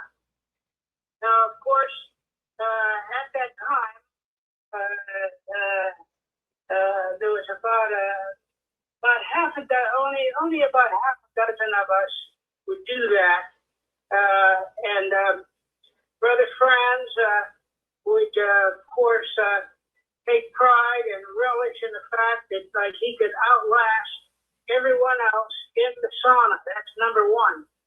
Number two, when we were all in the sauna there together, he would tell his Greek cohort companion there, Pete Papadopoulos, he'd say, "Pete, throw on some more water on the poles," and he would do the special electrically heated thing with special hot coals on it, dump water on it. Boy, it would just blast up the temperature and so on. And all these young Bethel boys that couldn't take it,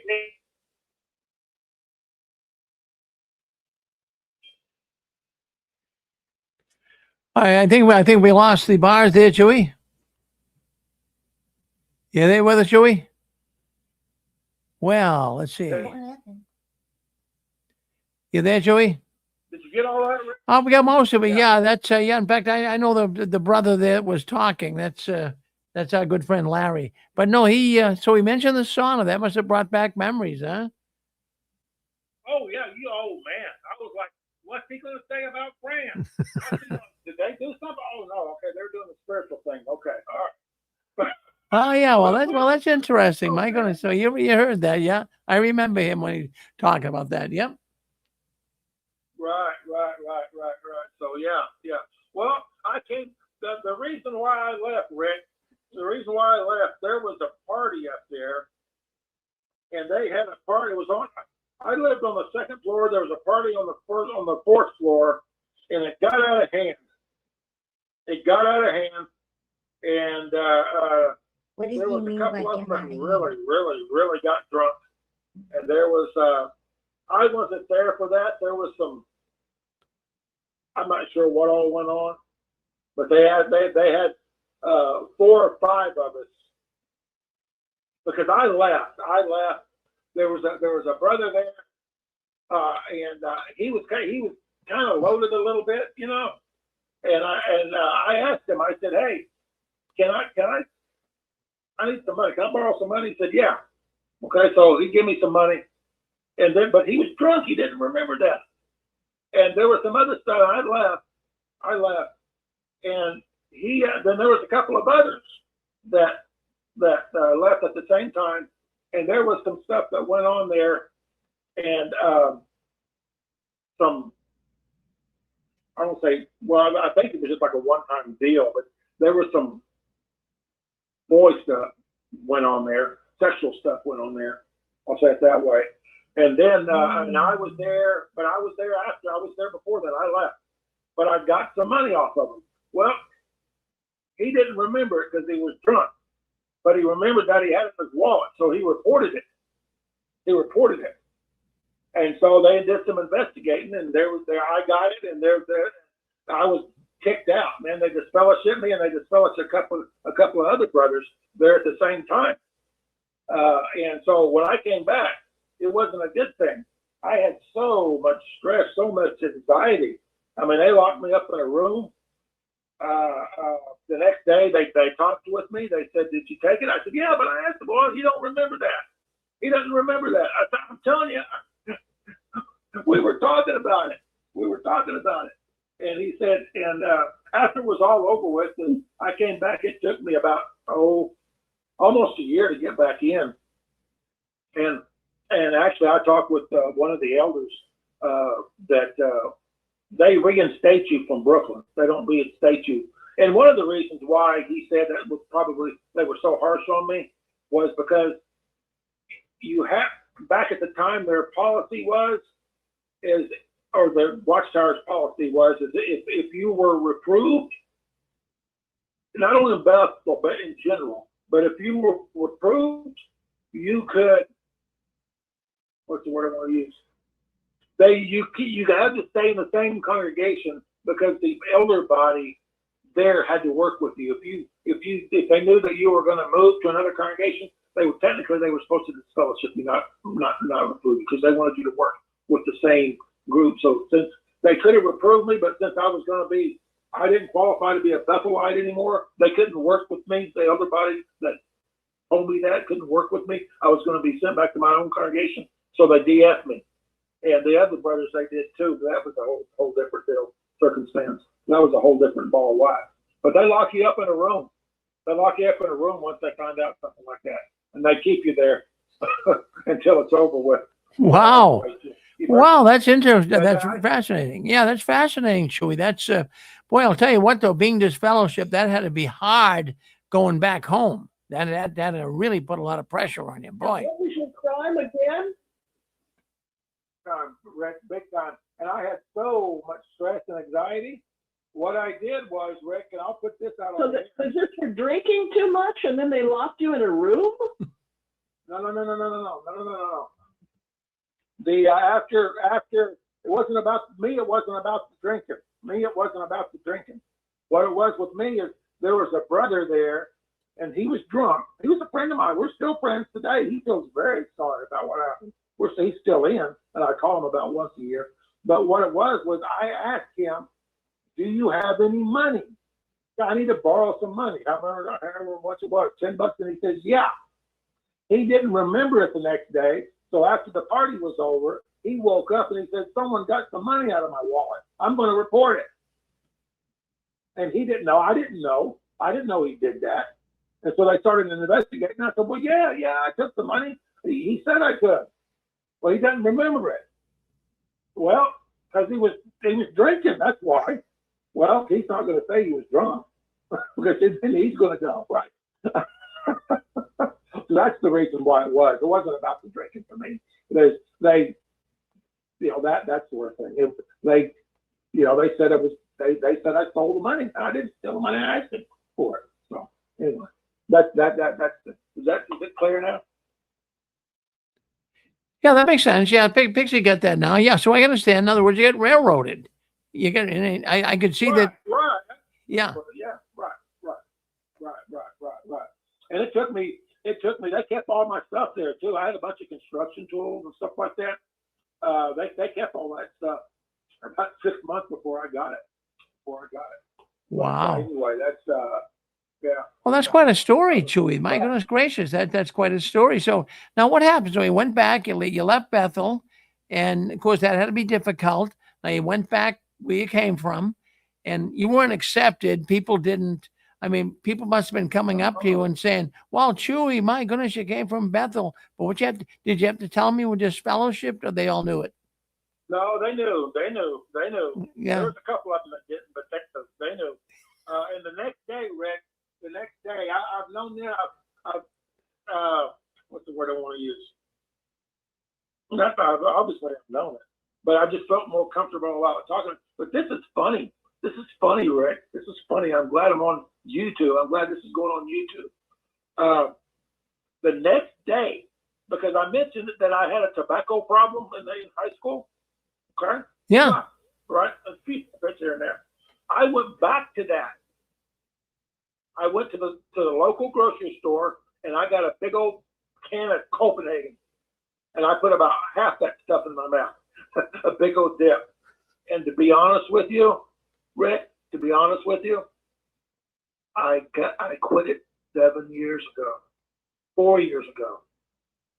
I dipped snuff until 4 years ago as a witness. Wow. And I got rid of it 4 years ago. I actually, when I was in the Spanish and giving parts on the meeting, sometimes I would have a little bit in my jaw. Oh well, I never heard of it. I got rid of it. I got right up. I haven't had a drink in 7 years. I haven't had a dip of snuff in 4 years. My legs don't shake anymore. Like I grew up, my legs shook, shook, and I would chew my nails off. I don't do that. I've lost my weight. I'm not a diabetic anymore. I've reversed that also. So my life is Congratulations. That snuff is a nasty habit. Yes, it is. Congratulations on all counts. Good for you. Well, I agree. I agree. I'll tell you, that snuff is bad. That is bad stuff. But people get into it like any other bad habit. Even my grandfather used to chew tobacco too. And I'll tell you what, it is brutal, nasty, dirty stuff. Jeez. Yes, it is. Yes, it is. Yes, it is. And I'll say this. I know there's probably some people out there that would like to know how I did that, because I actually quit the alcohol and the tobacco about the same time, and you're really not supposed to do that. But the dentist, he said, "Hey, Dave," he said, "Hey, you really need to think about it." He said, "I quit smoking. You're starting to get lesions in your jaw." Oh, really? So I switched to what you see now in stores, the without the tobacco. They got these little cans. They got these little that on. Just by accident. I said, "I'll try this one." So it was like 8 milligrams of nicotine per deal, and then it went down to 6. Then I had one that said 6, and one down to 4, and one down to 2. And I got down to the 2 milligrams. I said, "You know what?" I said, "Let me just switch over to Dentyne or some cinnamon toothpaste." And boom, that was it. I was like, "Wow." Well, good. I didn't feel a difference because I graduated myself down. Good for you, Chewy. So, okay, so you left Bethel, you went back. Of course, people now, you were just fellowshipped. So tell us what happened afterwards. You got reinstated. Now, you're married today. You have a Jehovah's Witness wife. She's still pretty active. So tell us a little bit about that situation. Well, that's better. I've talked about that 2 or 3 times, but the last 6 months, there's and I've gotten this with other people that I've talked to. They don't have any defense anymore. The people that I talk with, it's like you can just tell it in their voice.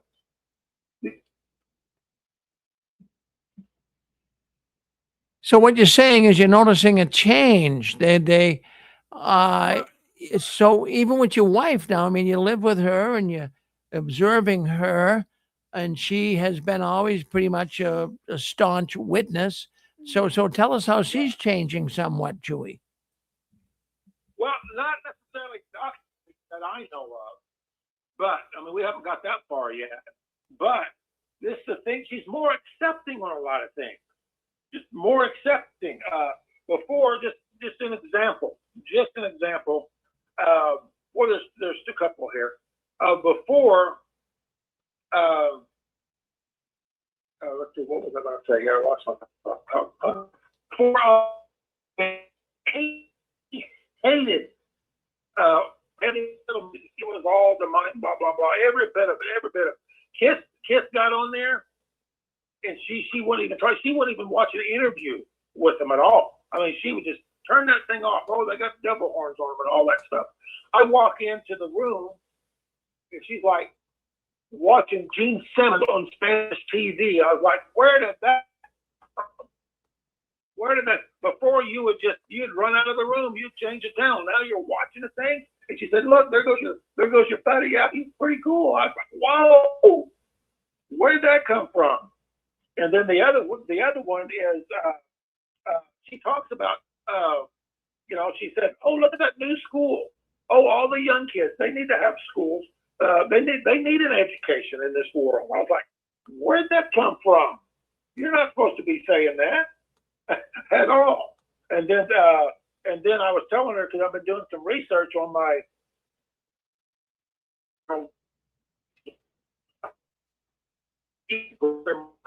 Well, Chewy, I tell you, you're breaking up a lot on us again. Will you change your positions here or something?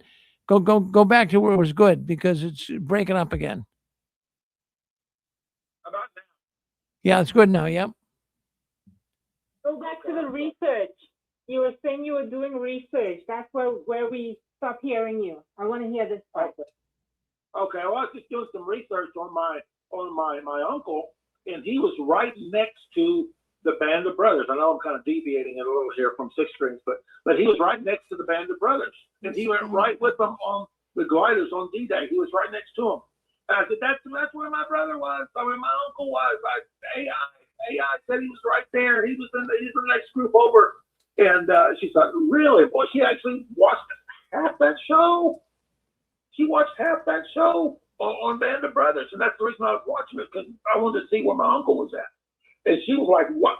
Before, she would never do that. She would just got up and walked out. What was the name of Chewy? Hold on one second. What was the name of the show? Go slow with that. What was the name of the show she was watching? Oh, Band of Brothers. Band of Brothers. Okay.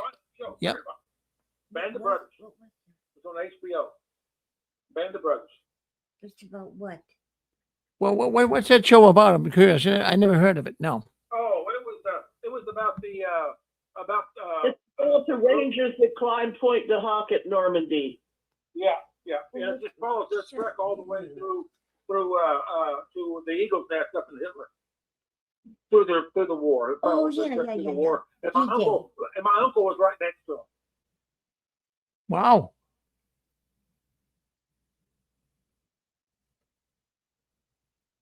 So before, she would just turn her back on that and just walk away, But even in her voice, it's just like when I mentioned to her, there was two, when this blood thing come up, I mentioned to her, there was two people I talked to about that.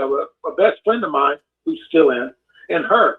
I let them know that I knew before it was coming. I let them know, both of them, because I wanted to know that, yeah, I have a connection. Okay, and it is right. It's coming, and it did come, right? Because I told them on Wednesday, and then it showed up on the website on Friday. So anyway, I saw her get up. I didn't see her get up. I realized that she wasn't in bed, and she went to the website. She was on the other part of the trailer, and she was at the web on the other part watching it. And I was like, "Oh, you did pay attention to what I said." You did pay attention to what I said. And then with the TikTok thing on there, I said, babe, they are on TikTok and Instagram. And she said, no, they're not. It's not them. It's not them. It's not them. Yes, it is, babe. Yes, it is. Yes, it is. But her voice inflection when she said that was like, oh, no, not another. No, not another change. Well, that's well. At least she's starting to show some. She's showing some signs of at least thinking a little bit and thinking differently about it, Chewy. So that's good. So you hold hope for her. Yeah, right. Well, even we were. I forgot about this. We were. I said it was just some little thing, a little bit of a home remedy that I picked up from a Amish guy on YouTube. And she said, "Where'd you get that idea from?" And I said, "What's this Amish guy on YouTube? There's his channel." He said, "Well, if he's Amish, what's he doing on YouTube?" Huh? Good question. Good question. Yeah. Good question. So yeah, she's thinking something. Yeah. Yeah. Oh, there you go. Well, Chewy, thank you. Thank you for sharing some thoughts with us. Let's just open up the lines. Let's open up the lines. If someone has a question for Chewy, he's an ex-Bethelite. You heard his story tonight. Go ahead. Yep. Hey, Mr. Chewy, this is Stephen. I just had a quick question. I enjoyed your experiences. It's pretty common from what I've heard as well. I just wanted to ask you one question. Was there ever anything that you saw or was a part of at Bethel that made you think this is really God's organization? This is really the house of God, Holy Spirit. It's just, permeating every orifice in this place. Did you ever, after all the said and done, did you ever say anything to that effect?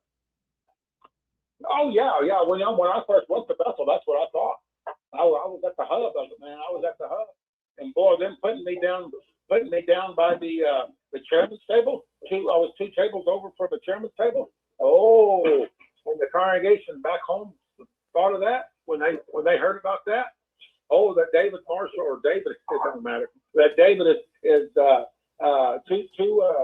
tables over from the governing body. Oh man, not only was I Bethelite, but I got to see I got to see the governing body every day. Oh yeah, you bet. That was. So then after you had been there for a while and really saw how Bethel was ran, did you still have that feeling that this is God's organization and it's powered by Holy Spirit and all the rest? At the time, yes. At the time, yeah, I did. Even when I left, even when I got DL. Oh, okay. Okay. All right. That's all. Thank you very much. Now, I did have those 2 little comments about Genghis and Schroeder. Those just about not speaking Greek, but they're on the translation committee. That was in one year and not the other year. Yeah. Sure. Great. Okay. Thank you. Mm-hmm. Well, we got a number of people on here tonight. You got a question for Chewy? You want to ask him something? Maybe you're a former Bethelite as well. Go ahead and speak up. Say hello, Chewy. Hit *6. All right. Well, what I find fascinating, Chewy, about this whole thing, and we've had a few Bethelites come on here, but that question that Stefan just asked you about, was there at any point you thought this might have been God's house? And generally speaking, I mean, when a person goes there, that's what you would think. When people even go there when they take a tour through Bethel, wow, this is something else. This is basically where God lives, so to speak. But boy, I'll tell you, after you're there for a while, you start to settle in a little bit, and you can see that this is really not even God's house. This is a sham. I never was a Bethelite, but I have been to Bethel numerous times. As you know, I got to know Loesch down there, and boy, I'll tell you, just in one day, I was able to sum up the idea that this is not a religion. This is a business. It's a money-making business. Well, Chewy, I want to thank you very, very, very much. Yeah, someone else want to go ahead. So, Chewy, what's your last words here? Give us your last words. Oh, I'm plugging along now. When I woke up, that kind of happened to coincide with me going to work at Home Depot. I was at Home Depot for about 11 years, and when I woke up, they said, "Well, can you work on Saturdays?" And at that point, I was like, I cannot take this message to the door anymore. Yeah, I'll go to work for you. I'll go to work. I don't care if I've got to miss service on Saturday. I'm going to work for you because my wife and I, we're going to be here a little bit longer than what I was thinking. Well, there you go. Well, you were sensible to do that, Chewy. Well, you're a good man, Chewy. Now, don't you ever change. And thank you for coming on here and being with us tonight. Rick, Yes. Rick, it's Zachary. Yes, Zach. Hi. I have to say, I really do appreciate hearing about 90 Sands going up. I worked at 77 Sands, which was building 2 in the factory complex. And I was there when they purchased building 5 and then building 6. Those are the 2 factory buildings that were next to each other. And they put the bridge up from the 4 building complex over to those 2 new factory buildings. They were old, but they got cleaned up and all that. And then, like you said, they had to tear one down to build that 90 Sands building. Right. I really appreciate hearing about that. And before they did put the building at 90 Sands, what they were trying to do was put the building over closer to Columbia Heights, somewhere closer to the river, and they were not able to do it. Right. And Now, secret, go ahead. Okay. I was going to say, secretly, I did not want them to be able to put the building up so close to the river, because that benefits the Bethel lights with a lot of years behind them, all the heavies as they call them. But because of having to put it over closer to the factory building, that would benefit people who had less seniority. So I was glad they never got it up over there near the river. Hey, Zach, do you know, I told you, did you hear the story? I didn't hear you. Go ahead, say it again, please.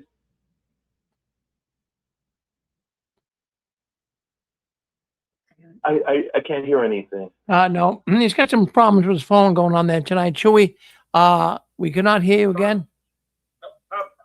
Okay, and what about now? Can you hear me now? Yep. Yes.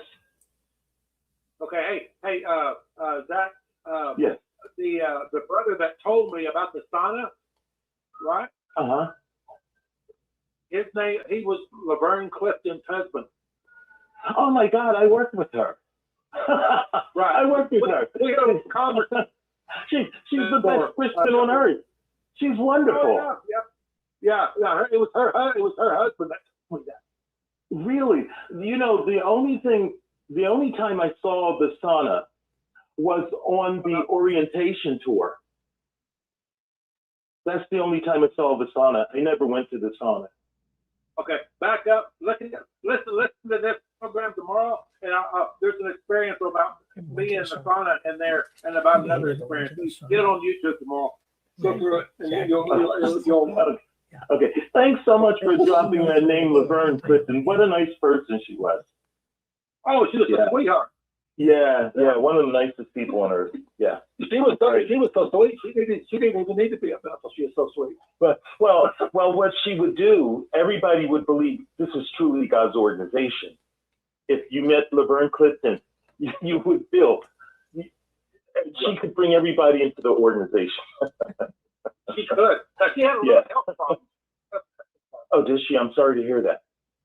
Well, she missed. Believe it or not, she missed about 30% of the morning worships. Oh no! Well, I was probably there. I was there mid to late '80s, so I was probably there, leaving just as you were coming. So when I was there, she seemed to be fine. But I'm sorry to hear that. Yeah. Okay, I'm gonna mute myself. Okay, I think we're about to problem. Thanks so much. Unless there's another person who wants to talk. Okay. Anyone else want to say a little Chewy before we cut him loose? Anyone else out there got a question for Louie? Chewy? Yeah. Well, you got me. I'll tell you. Let me say this one thing about after I left Bethel, there was another brother. I kept in touch with some people. And so one of the brothers who used to work on our same floor with Laverne Clifton, I think we kept in touch, and he wrote a letter. Will Laverne Clifton, will she ever get out of that hellhole? And what he meant was the floor we worked on. Oh, wow. All right, that's all. Well, thank you, Zach, and thank you, Chewy. And now don't you be a stranger, Chewy. When you can, you come on back on. I know you had an opportunity to do it tonight. Thank you. Appreciate it. All right, thank you. Yep. Go ahead. I wanted to ask Chewy a question. Go ahead if you're still with us. Go. Hey, and it's kind of about the 4th of July. And Rick, I was going to send you a picture I got on my Facebook account with me and my brothers close to the bicentennial in 1976. I'll try to send that to you later. But my question is, my big brother, he was like a big elder in Arkansas, and he used to call me Satan when me and my other brothers, we were all elders. And I think the reason he would call me Satan is because I was always politically involved. And I was a right winger, even though I was a Jehovah's Witness elder. But my question to you is, did you ever see, my brother Joe said that was the biggest sin in the organization would be to not be politically neutral, that you were satanic. Did you ever see any disfellowshipping for people who got involved or said anything politically? No. No, like, because sometimes people will state an opinion on abortion, on something that might be politically charged. And so in Bethel, everybody is pretty much politically neutered then. Yeah, right. Uh-huh. Yeah, Okay, now, is this Gilbert? No, this is his older and wiser brother. Hey, well, I was gonna, Rick, let me say this. I know you said you got something going on at 10 o'clock or whatever. Let me say this. So, Rick, you need to, when you introduce the Sixth Street stuff, because you're getting the clientele here. See, you and Susan met one another, and you're still together. You got Dick and Constance that are still together. They met one another on Sixth Street. Now you got Gilbert and Nadine. Correct? Did I hear that a couple weeks back on 16 Sunday? Yeah, they've been coming on a lot lately too. Yeah. Yeah, right. See, so, yeah, but, hey, this is a platform, man. You need to start, promoting, man. You might find your soulmate out on there. Well, one time, in fact, on Reddit, which is a forum online, someone said, "Yeah, the Six Screens is becoming a dating site." Yeah. Well, thank you, Chewy. Yes. Yeah. Rick, this is Craig from Florida. Yes, Chris. Good. How are you? Good. Craig. Yeah. Yeah, I dialed in a few minutes late, and I know that you, in light of today's holiday, you were talking, I missed the first 10, 15 minutes, talking about Jehovah's Witnesses' neutrality and allegiance and celebration of any nation's holidays, etc. What's interesting, and I grew up 35 years in the organization and disassociated myself in 2000. What's interesting is that when one takes the naturalization oath of office to become a citizen, part of that oath, which can be read by Googling it, it says, I will bear arms on behalf of the United States when required by law. That's interesting, that I have never heard that a witness could not take the oath because it violates the religion's doctrines to become a citizen. That's not being neutral when you say, I will bear arms on behalf of the United States. They're hypocrites, because undoubtedly thousands and thousands of witnesses have become citizens of the United States and had to take this oath of allegiance. It's the same thing that kids are barred from pledging the allegiance to the flag in the United States. It's basically the same thing. They're hypocrites, and they choose and cherry. There's a letter. There's a letter that the presiding overseer signs when you take the oath of naturalization as a conscientious objector in the United States of America. What you see, if you're a naturalized citizen in the Spanish or in any other language, you know about it. But you go to the presiding overseer, the secretary. You go to the secretary. He will give you a pre-written form. It's one paragraph that you're a Jehovah's Witness, and you sign it. And you give it to the presiding overseer. He signs it, and you take it to the naturalization office, the United States Naturalization Office. They accept it. They recognize the Jehovah's Witness neutrality stand. I know we disagree with it. but the United States government accepts it. No, I didn't know. Thank you for clarifying that, because I would think it would be a mandatory oath, but you clarified how they get out of it or make a loophole. There is, my wife, this is Julie, my wife went through that. The witnesses and the Quakers don't have to do oaths. Witnesses and Quakers do not have to do oaths. Chewy, what happened with your wife? Come back with your wife. Yeah, I went through that, and I was wondering, well, there was another thing going on. I was wondering whether she was even going to stay there for the whole thing or not. But because they had a religious ceremony in front of the oath thing. I was surprised she stayed to it. But yeah, I asked her, I said, now what do you do when they do that? What do you do when they're doing that?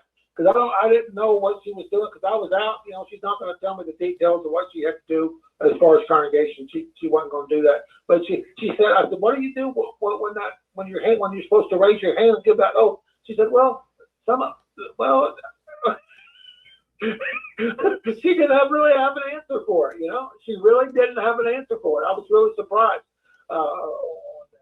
But anyway, that's it. That's just my comment. Okay, Joey. Well, thank you very much, and we appreciate it. And stay in contact and keep waving that flag of victory. Thank you, Joey. Okay. All right. Thank you, Julie. Thank you. Well, Susan, I just want to mention here what happened last week is we gave the hotline. We had the hotline number mixed up. It was brand new, so Susan has a hotline. She's already got a caller too, and even though we gave the wrong number out. But anyways, Susan will tell you about the hotline. Susan, come on, tell people. Sorry about that, but the numbers got transposed. So we apologize if any of you tried to call and couldn't get through. But the new number is 978-954-1415. Say it again. 978-954-1415. And I'd be happy to talk with any of you at any time. So what this hotline is, now here you're on YouTube and Facebook Live. And, like Chewy was just on, and people can hear him, and who knows who watches or listens in. But, a lot of people aren't ready for that yet. So they just want to talk to someone in private. Susan will talk to you in private. She's done this before. She's got upwards of 10, 12 calls a day. So if you are planning on leaving the Watchtower, or you have already left and you're having some frustrations about the whole thing, Susan will be glad to talk to you. I know even when I was getting out, I would talk to anybody I could that could kind of work me through this. So if you were out there and you're kind of in a dilemma, you don't know what to do, you don't know who to call, you don't know who to talk to, you can talk to Susan. And that's a telephone number. Dial that number. Now, what I'll do is I'll put that number up on the 6 screens.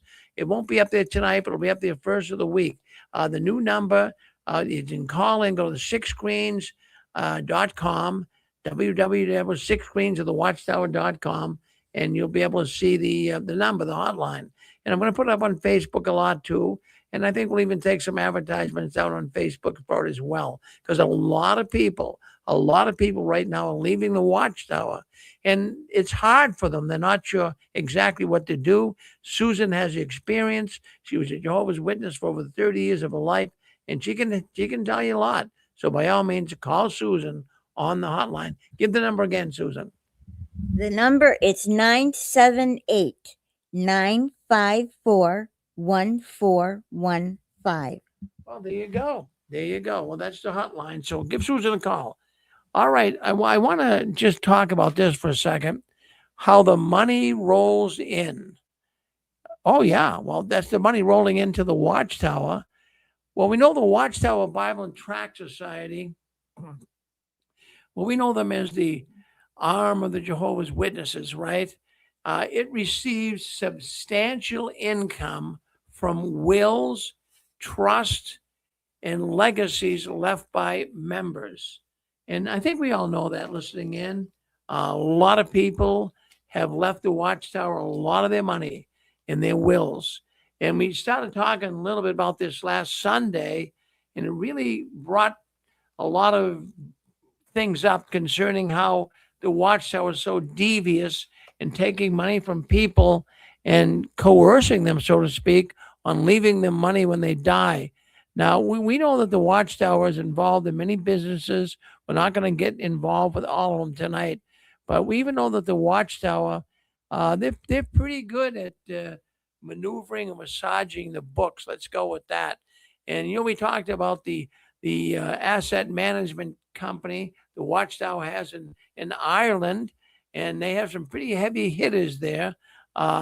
These guys are involved in Wall Street. They've been involved in big banks. So these are not just amateur people. The Watchtower is a big business, and they're out there trying to get as much money as they can in, like any asset management firm.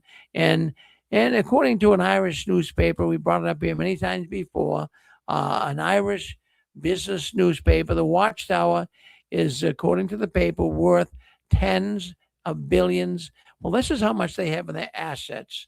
I don't want to get it confused for you. The Watchtower has in this asset, as we, of all the money they collect from rich Jehovah's Witnesses and other people as well. You don't have to be one of Jehovah's Witnesses to have this asset management company run your business and buy stocks and bonds for you.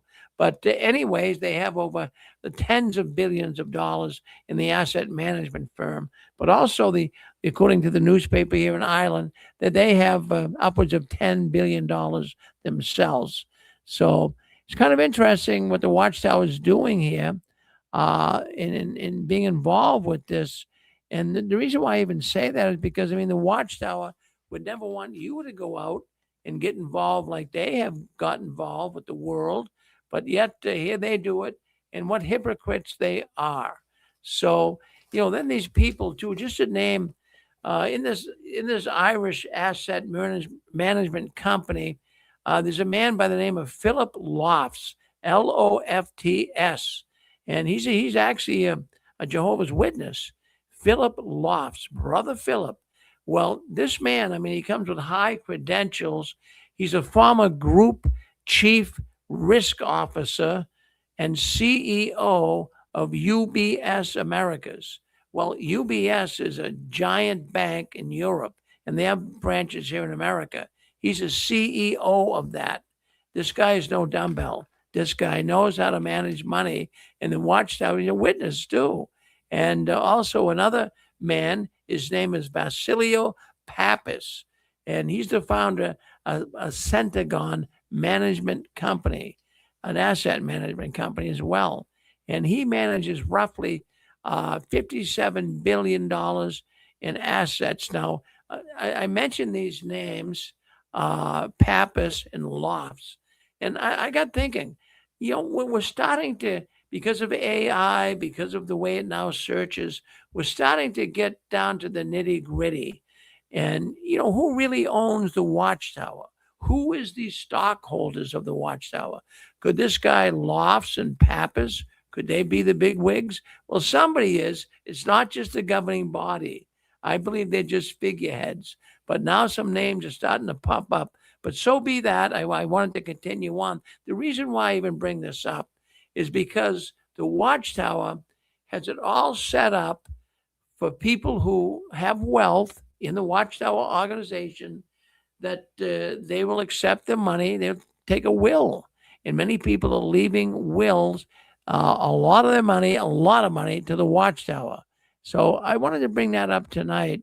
And they're involved in so many things, real estate companies, real estate business.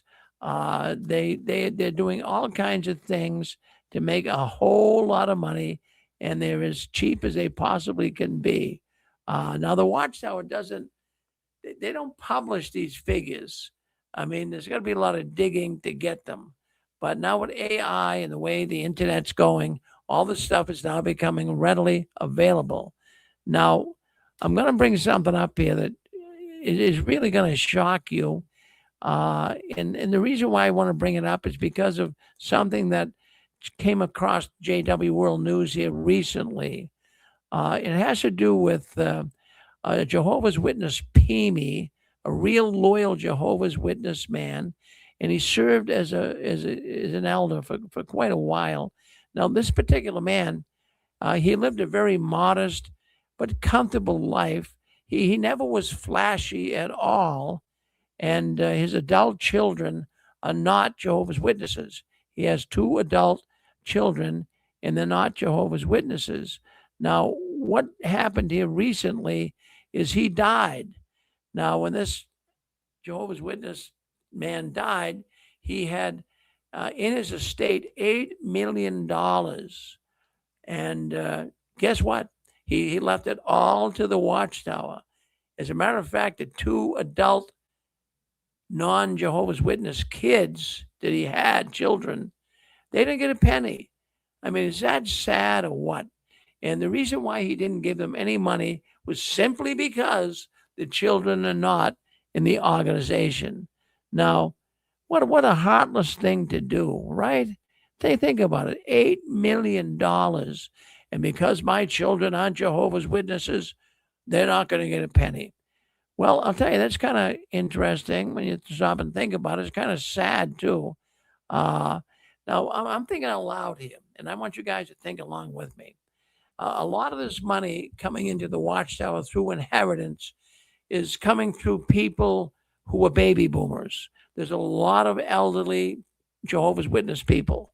Now, a lot of them are dying off. Now, the baby boomers have done pretty well in life.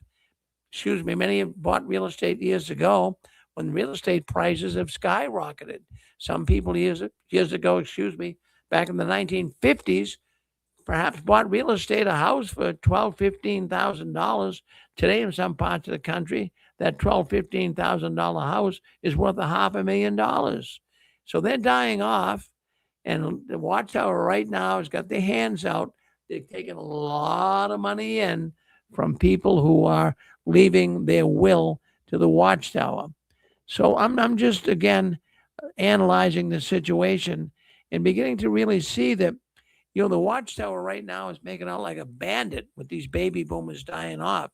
Now, they know that the generations coming behind the baby boomers, they're not going to have as much money.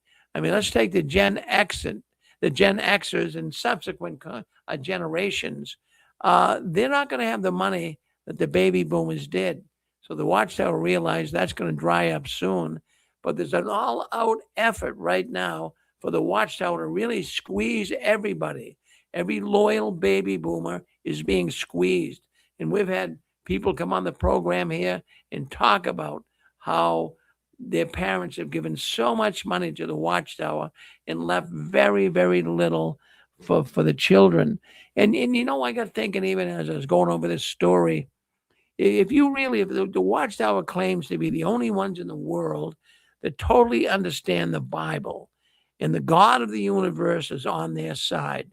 Well, I would like to know why the Watchtower is so eager to dip into the pockets of a will and grab as much money from witnesses as they possibly can, even if the witnesses have children. Now, the Watchtower should take that into consideration. I mean, they read the Bible like you and I read the Bible. And if you go to Proverbs, the 11th chapter, the 13th chapter, verse 22, or you also go to 1 Timothy 5:8. And what it speaks of here is if anyone does, specifically here in Timothy, if anyone does not provide for his own household, then he is a man that's, it's worse than a man without faith. So we see this as upsetting. Then in the Old Testament, in Proverbs, it says that, a man would leave his money behind to his children. It's right there, as clear as can be. But yet the Watchtower, they're always quoting from the Old Testament. How's that one escaped them? Why don't they use that scripture when it comes to taking and scamming these witnesses out of their money? So this is not something that's rare. Right now, the Watchtower is bringing in millions of dollars through these wills that people are leaving them their money. And it's probably happened to you We've had many people come on here and talk about it, on how the Watchtower has been scamming them out of money. And, you know, it's really sad when I hear stories that come in here to the 6 screens. And another story I got here recently was concerning a 20-year-old, well, early 20s, a young girl. And she left the organization. She didn't want to be Jehovah's Witness anymore. But her dad was a multi-millionaire, and he wrote her out of his will. And this is, you know, I'm really putting 2 and 2 together here. When I go over JW World News, try to put pieces of the puzzle together, when I try to pick crumbs up on the trail, you know, this idea of disfellowshipping might be a moneymaker. It really might be a moneymaker for the Watchtower. Let's face it. If you have children, the Watchtower knows that a lot of children aren't going to want to continue to be in the so-called truth. So dad and mom will shun them. They're now disfellowshipped. So dad and mom now can take the liberty of, well, we're not going to give anything to our kids. They left Jehovah. So simply put, I'm beginning to think maybe the Jehovah's Witnesses want to keep disfellowshipping people around for a while because they're making a lot of money on it. You are brilliant, Brother Farron. I think you cracked the code on that one. Well, I got thinking of it today, Pixie. I'm saying, wait a minute. What a moneymaker. Now, I'm not talking, you know, the average family going to the Kingdom Hall today, and, you know, Brother Joe is working hard. He doesn't make a lot of money, but, you know, he's putting $20 a week in. That's all he can do. That's not a lot of money for the Watchtower. But now a brother millionaire dies, and his kids have been disfellowshipped. Well, who's he going to leave the money to? The Watchtower. So it kind of makes sense. I mean, maybe I'm putting more legs on it than it's worth, but I think it could be part of it. I think so. It's interesting. So, is there anybody out there? Is Lisa Ron? Lisa, did you want to come on here tonight? I'm not sure you're with us here or not tonight, but we talked last Sunday, and you talked about how you also. Yeah, let's go to Maverick first. Maverick, go ahead. Yeah, Rick, hi, and many happy 4th of July to my American friends. Hey, thank you. I was going to play you a little 5-second clip of Judge Rutherford for you because I can't believe the synchronicity of the 6 screens, because I was just looking at old clips of Rutherford, right? And when he was talking about it, so I found the religion is a snare and a racket talk that he done. Sure. And there's one bit in there, it's like literally a few seconds long, and it's absolutely tied into what you were talking about, the money racketing, right? I'll play it for you. 1 second. A small number of men lead in religion and extract money from the great masses who ignorantly pay out their money and receive nothing in return. That is the worst kind of racket. Christian. I hope that was clear. Oh, yeah. Yeah. Well, there's a racket. So the worst kind of racket, Rick, you know, you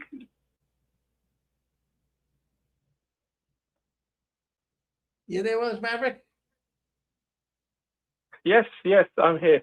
Oh yeah, no, it is a racket, and not just Jehovah's Witnesses, but I was also, when I was doing some research on this week, the Catholic Church, it's millions of dollars. People die, and it's millions, Maverick. It's unbelievable.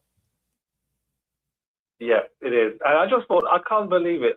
You were talking about it, and I thought, oh, I've got to find the queue. I've got a whole catalogue of Rutherford's talks. They're on YouTube, and they're archived everywhere. And there's gold in those. There's gold in them. They're hills, as they say. Oh yeah. Well, thank you, Maverick, for looking that up. I like that. Thank you. It's nice of you to do that. Thank you. Talk about the building they just bought. 1 second. We'll talk about that. Lisa, you want to here with us tonight? You were on Sunday. If you listen, Lisa, yeah, thank you for wanting to. We can hear you. Would you mind telling your story about what happened with you and your family? Yeah. So, my grandparents owned a lot of land on a little island called Puget Island. off of, it's an island that's in between Washington and Oregon. You guys still there? Oh, sure. Yeah. Puget Island. Yeah. We know where it is. Oh. Yeah. And they had a large riverfront property. And when my grandmother died, she had in her will that 5% of the estate was to be donated to the Watchtower. What was sad was the Watchtower immediately upon finding that out sent a cease and desist letter to the family, to the attorney, stopping any distribution of the estate until validation could be made. And we had to front funeral expenses, and the attorney was gobsmacked that an organization based on a donation would send a letter stopping, executive or an estate. They'd never seen that. We'd never heard of it, but they did, and it was really sad. The Watchtower got more than the grandkids, and we're talking.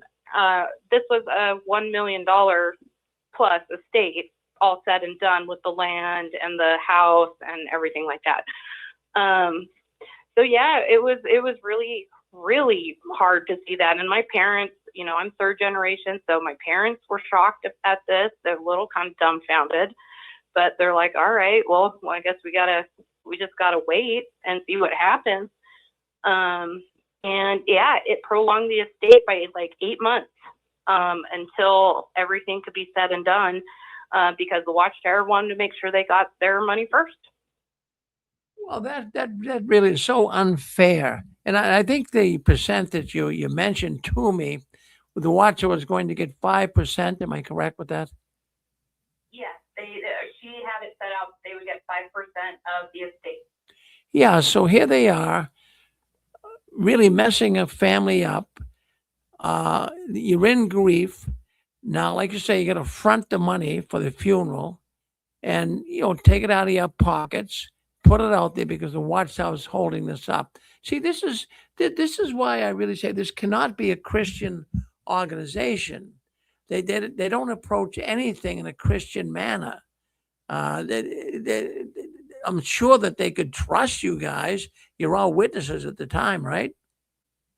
Yeah, we all were, and again, it was really, they wanted to, step-by-step accounting of everything that was being sold, all money that was invested into the estate, and, it was gross. It was really icky. That is despicable. Insult to injury. That is despicable, Lisa, because the thing is, your witnesses, they could come to you, some official from the Watchtower and say, boy, we're so sad this is all happening. And, your relative here left us, 5% of her estate. So, why don't you guys, get the burial all and, take the money, and then you guys can divvy it up and find out what's going on and then send us the 5%, without getting lawyers involved in probate and all that stuff. That's what a normal person would do, a normal church would do, You would think so, especially when it's being gifted and it's a donation. And at the same time, there was no, we're very sorry for Sister So-and-so's passing. We appreciate the donation. It was just this, give me the money. Legal jargon. Hey, we know we're getting money. We want an accounting. You're not to disperse anything until we verify, blah, blah, blah. It was like a cease and desist. And it was just awful. And then to add insult to injury, my grandma was a part of this, Puget Island is a very small community. And being a part of a congregation for 50 years, we couldn't even hold the funeral there. Or the memorial. We had apparently the presiding overseer at the time said, well, another sister needs some yard work done, and we've organized a yard work party with everybody, and we just can't cancel it. So I'm sorry, you can't have the Kingdom Hall for the memorial. So we held the Kingdom Hall. We held the memorial in my parents' congregation, which was across the river in about 45 minutes away from where my grandmother went. It was just a horrible experience. And, it was just insult to injury at the time. Well, my goodness. Well, thank you for sharing that story with us, Lisa. I had you in mind, and thank you. Thank you very much too for writing and Thanks for you guys, and happy birthday, everybody. well, you too. You sound really good tonight. You sound like you're really in a good mood. You really do. Thank you, Lisa. Yeah. All right. All right. So, is there anybody out there? You heard these horror stories. Is there anybody out there that feels they've been scammed by the Watchtower? Did your relatives, your friends, leave the money that really they shouldn't have? They don't. The Watchtower doesn't deserve it, but they do it. They get plenty. Yes, go ahead. Yeah, this is Thomas Hodge of Lawrence, Kansas here tonight. This didn't involve me. I just heard about this story. I just thought it was just so horrible. Well, this JW decided that she didn't really want to leave the Watchtower her money. I don't know the substantial amount. I can't say how much, but she decided to change the will. And of course, the Watchtower, they knew at one point they were going to get it, but she decided to change it. And that when she changed it so the Watchtower couldn't get it, the kids got it. The Watchtower tied that thing up for 3 years with legal maneuverings to try to wiggle the money away somehow, even though it was all set up to where they couldn't get it. They tied it up for 3 years before the family could ever get the estate. So, they just completely go out of their way to try to manipulate, finagle people out of their money. It's all about money. And there's just so many horror stories like that. And they try to get out of paying, lawsuits and stuff, and it's just, they don't want anybody to have nothing.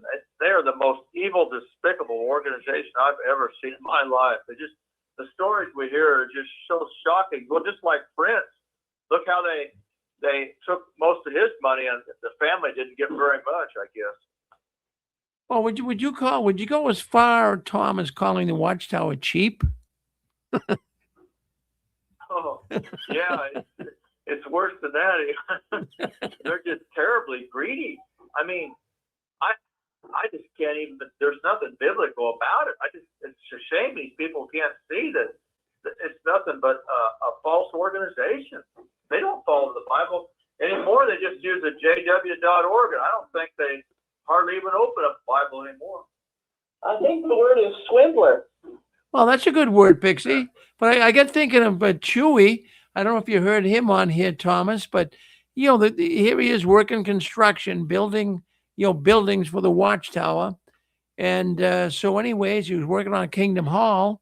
And so they told him that, if you don't come back in time to get go into the kitchen at Bethel, into the dining room, just stop and get a sub somewhere and we'll reimburse you. Well, they weren't even reimbursing him. The local congregation was. They were paying for it. But boy, these guys, they come out smelling like a rose. But I don't look at, for 20 years I've been doing this program. I have never heard of the Watchtower helping anybody financially. Now, I've heard elders that have dug into their own pockets, but never the Watchtower helping. Thank you, Thomas. Thank you, Thomas. I think they took out the scripture that says to help widows and orphans. And didn't Jesus say, do not dine with extortioners? Extortioners are in the New Testament somewhere, and it says don't even sit with them. Well, they certainly they certainly are extortioners. There's no doubt about it. Let's go to Yuma, Arizona. What do you have to say? Hey, Rick. Yes. Okay, I just want to throw, man, the stories are horrific about the getting scammed on the inheritance. But let me ask the audience and you just a question. Sure. I really believe, if you believe in justice in the day of justice and judgment day, could they be receiving their full reward? And could they have just set themselves up for a lifetime of nothing, because their greed is so visible? Like, for instance, taking those children's money in that island that Lisa talked about is something a Christian would not do. As Christians and Americans, especially on the 4th of July, we're taught to sacrifice. We're taught to give of ourselves as American and Western civilization. Something uniquely lost in the Watchtower. They don't give nothing. They are leeches on society. If they were to all die today, nobody would have even known they ever lived. They serve nobody. They serve no purpose, but they're just parasites. They remind me of the story in the Exodus account when they wanted meat, and God had to send down that meat, and they were still in their teeth when they received their full reward. Could all of judgment and all of eternity, could the Watchtower be receiving their money now? Because for eternity, they will have nothing. They will have a hell of a time getting any money in the future. Could that be a true belief that I have, or am I way off? Oh no, I think you're right on. I think you're right on. I love your little narrative there, and you know I like it when you say that they're not going to be missed. You know, nobody's going to look back and say, "Oh, what a great organization! Oh, they helped so many people. They helped find a cure for cancer. That they helped people to rebuild all their homes when the hurricane hit." I mean, this is all something that an organization that brings in billions of dollars a year should be doing. They're doing diddly squat. They're doing nothing. You know. I have this building in Yuma. I have an air conditioning shop, and next door, about 100 Jehovah's Witnesses work next to me. And we built these buildings together, these industrial buildings, probably in 1999. Me and Gilbert built ours, and then the electricians built theirs. We do air conditioning. And some years later, we got robbed. My personal service vehicle got robbed, and they crashed the fence. And I always worked my butt off. They robbed my truck, and they crashed it through the fence. And to this day, I still have the fence. I have my building is in repair, and I mean, my building is a new commercial building, but my fence is all old and crashed, and I keep it there on purpose because it reminds me, I always served Jehovah. I always served it. But this Sunday morning, about 3 o'clock in the morning when I got robbed, I called all the Jehovah's Witness buddies. Nobody helped me. And I had a talk in this town called San Luis, Arizona, which is south of Yuma, right before Mexico. And the elder there goes, "Jesse, I knew you were going to fail me." I go, "No, brother." This elder, I told him, my building was ripped off last night. All my tools are on the parking lot. My truck got smashed through the fence. I have to clean up everything before nightfall. I have to pour concrete and put the fence back up. And he goes, "No, I knew you were going to lay me. I knew you were going to let me down. You let us down. I shouldn't have called you to give a talk." And I got treated so bad. And two of my associates that were ex-cons in prison when they were younger, one of them bought all my tools at a construction site, and he calls me up and he goes, "Hey, Jesse, did you get robbed this morning?" And yeah, he goes, "I bought all your tools." He refused to take in money. And then this property owner, he saw the truck in his property and he called me up. And so I got treated like a brother by people who were ex-cons, better than my own spiritual brothers. This is how disgusting I have witnessed the Jehovah's Witness to be when it comes to financial matters. Oh, that's a fantastic story, Jesse, because it fits right in with what we're talking about here tonight.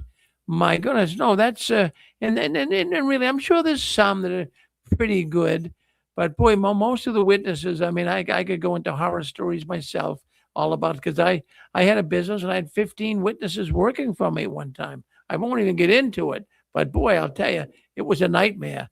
It was a nightmare. It's Rick, I think a Christian, I think a criminal, I think a traitor, a backstabbing SOB has more Christian traits than a Jehovah's Witness when it comes to financial matters. Well, we had a man. Did you ever hear the company Trimline? Trimline sounds familiar. Well, that was a company that was started. In fact, we had a man that came on the 6 screens. He died a few years ago, but his name was Daniel Hall. And Daniel Hall and his brother started a worldwide company. I mean, this guy was really on the ball. He did good. He was a Jehovah's Witness. It was called Trimline, and they sold franchises. But get this, you had to be a ministerial servant or an elder to get a franchise. And he sold it all over the world. And he got living in a mansion, and he really was living high off the hog. And it was unbelievable. But all of a sudden, things started turning on him. In the end, he had all witness people working and buying franchises from them, and they all sold them down the river. Yeah, they So, stabbed so, them in the so, back. so they were stabbed in the back, so to speak, not literally. But what happened is they somehow maneuvered the situation in the world of business that put him on the hook for all their taxes, and he got really in big time hot water with tax situations and lost everything. Lost everything from a big mansion to live in a little trailer behind a church, and it caused so much sickness. I mean, his whole system got so fouled up by it. But nobody stood there to help poor Dan. They didn't. I mean, people in the world treat people better than many Jehovah's Witnesses. But I don't want to make a blanket statement. There are some that are pretty good, but there's a lot that, boy, I'll tell you what, doesn't take much for them to turn on you. Thank you, Jess. Hello, Rick. Yes. Yeah, it's Craig again from Florida. Yes, Greg. I have to respectfully disagree with what you implied tonight, and I want to prefix what I'm about to say. I am not pro Watchtower. I detest the governing body. But when you say Watchtower gets inheritances, yes, that's true. But I just want to emphasize that each and every person in life, man or woman, has the right to make a will and give their life earnings to whomever they want, whether it be a child, which most people say that's the right thing to do, that's sort of like ethical, or that person could give it to a religion or could give it to an organization. Each and every person has the right to choose whomever their life saving goes to. And I can understand why children who are not Jehovah's Witnesses are disinherited. Brother I can Craig, understand. I can understand that. But if a person is of sound mind, and Watchtower is not with them when they make their will in the presence of an attorney or whatever, if a person is of sound mind, they have the right to give it to whomever. And the children that were disinherited could strive in life to make the same amount of money or more and make a will and give it to whomever. Watchtower, I'm not trying to justify Watchtower. I'm trying to say everyone has the right to give their life savings and make a will to whomever. And just because Watchtower inherits his money, well, whoever gave that money had the right to do that. Well, that's correct, Brother Craig, but they came to my house and tried to extort. Okay, I'm going to share something personal. I received an inheritance from someone I became very, very close to. And he disinherited his 2 Jehovah's Witness sons, his blood. And you know what? I inherited it. And I never was a friend with him because of selfish motives. I loved this person. We were both disassociated. Well, he was disfellowship. I was disassociated. I loved him like a father. And he told neighbors he wished I was the son he never had. So conversely, Watchtower gets inheritance, but you know what? It also at times works the other way. I cried. He died in my arms at the hospital. And I found out later I received his inheritance. So conversely, it works. It conversely works. So don't just say each and every person has the right to make a will and to give their life's earnings to whomever. The caller. Sorry, can I ask a question, please? It's Maverick Sure. here.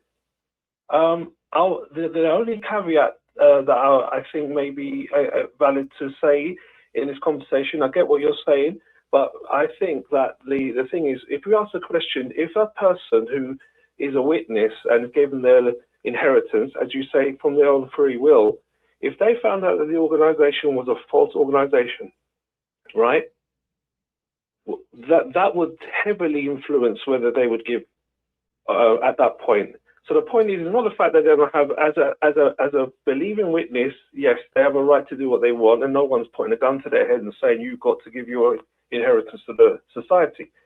But the thing that's for me, it's the fact that we were convinced that we were giving it to forward advancement of Jehovah's purpose. It's a superior goal or superior motivation. It's a higher principle. We're giving it for the cause, you know, for this big cause. And that's where people feel this, like really this, when they find out that, say, for example, after that they've been conned by the organization, and so this is just, they wake up, they feel very bitter. And a lot of people may actually not get to that point even.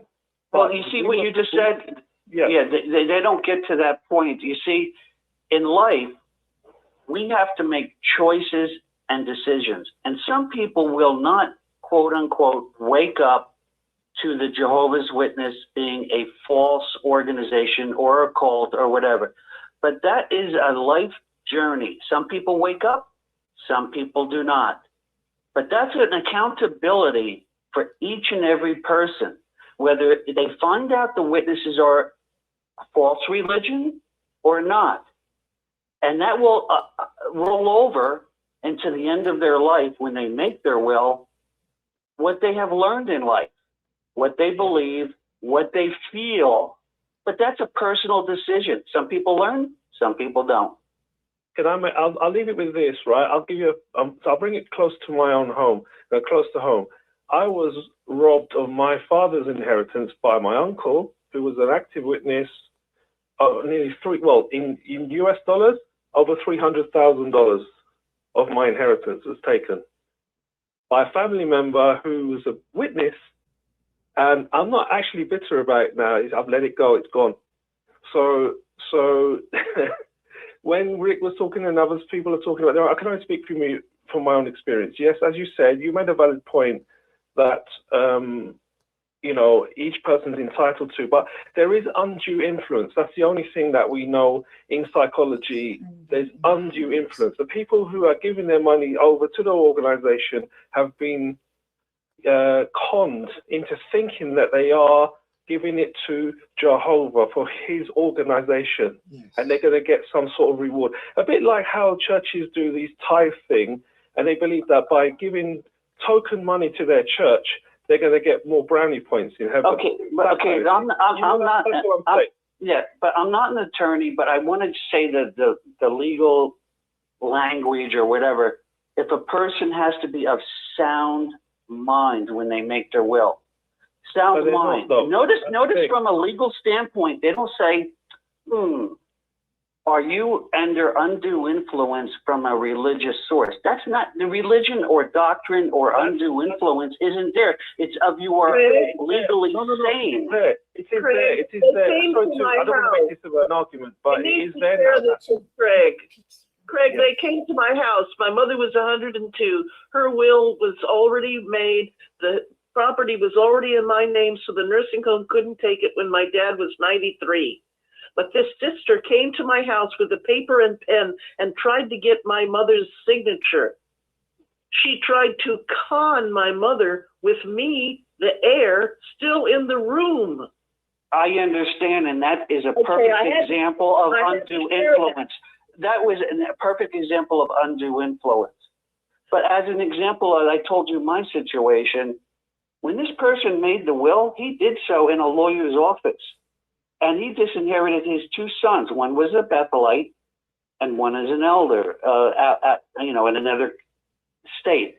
But the point is that person made his will without undue in the front of his attorney.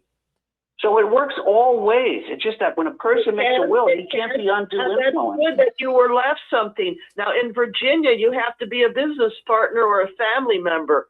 I can't just leave things. Was this will contested? Was the will, in my situation, was the will contested? Yes.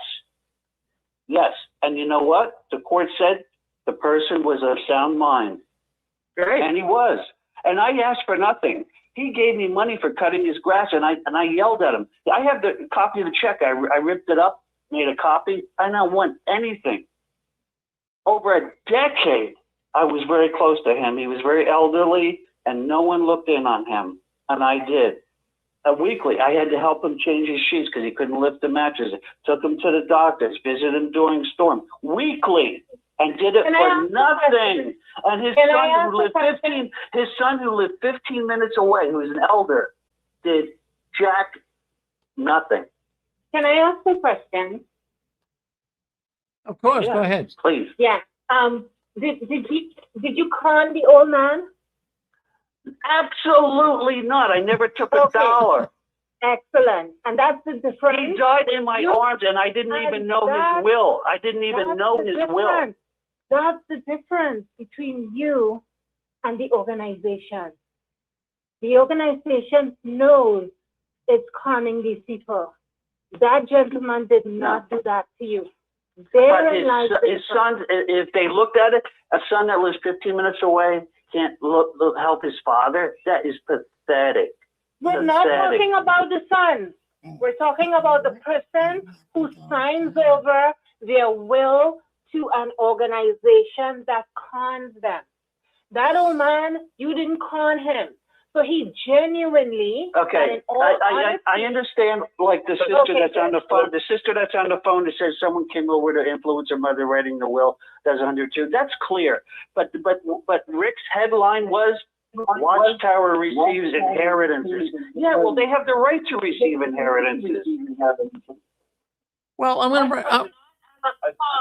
I think not when they're unduly, not when elders go over or people go over and try to have them change their will. That's clear undue influence. But if someone makes it in front of their attorney and they say, you know what, I don't want to give it to blah, blah, blah, and I want to do it, they have the right to do that. I'm not talking about clear cases where people come over and put a pen in their hand and say, hey, blah, blah, blah, undue influence. But in people that are stable, mentally sane, they have every legal right to give it to Jehovah's Witness, Catholic Church, Red Cross, some charity, whoever. That's the legal right in the U.S. law. You're right about that. That's their legal right.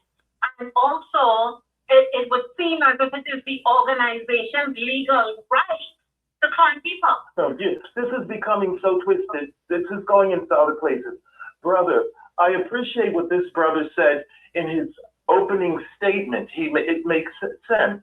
It also makes sense that the disfellowship person who cut his sons out of his will put this brother in because they probably weren't dealing with him. We know how when you're disfellowshipped, how children can stop dealing with you. He makes a good point at the very beginning. A person who's of sound mind gets to leave their money anywhere they want to leave it. And that Lisa's story, she even said 5% of the estate went to the Watchtower. So it's not always 100% one way or another way. True. I think this brother makes an excellent point. And you express my opinion or stance very perfectly. Well, let me jump in. Let me jump in here. Let me jump in here. This is Rick Farron. Go ahead, Jack. Yeah. We are not people who are sitting at a circuit assembly. We are ex-JWs. And so we don't like them as a rule. And so it's difficult to hear a balanced statement like this brother just made. But brother, stick with your first statement, because what will happen is you'll go into other places because you'll be getting all these different arguments. When you're done, restate your first statement because it was excellent. It was excellent. Thank you, brother. You're welcome. Well, I'm gonna. I go by Zachary. Okay, I'm Craig. Thank you. All right, so I just want to give my thoughts on this. And Craig, thank you. I see where you're coming from, and you're saying legal rights, everything's legal.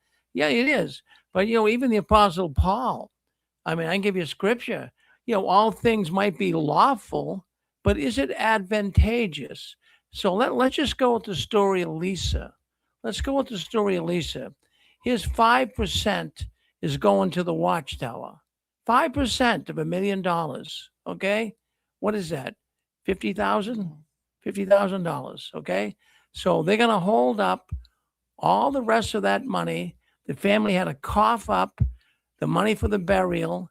Very, very difficult when you lose a loved one to go through all of this, and yet they had to make this their legal right to do it.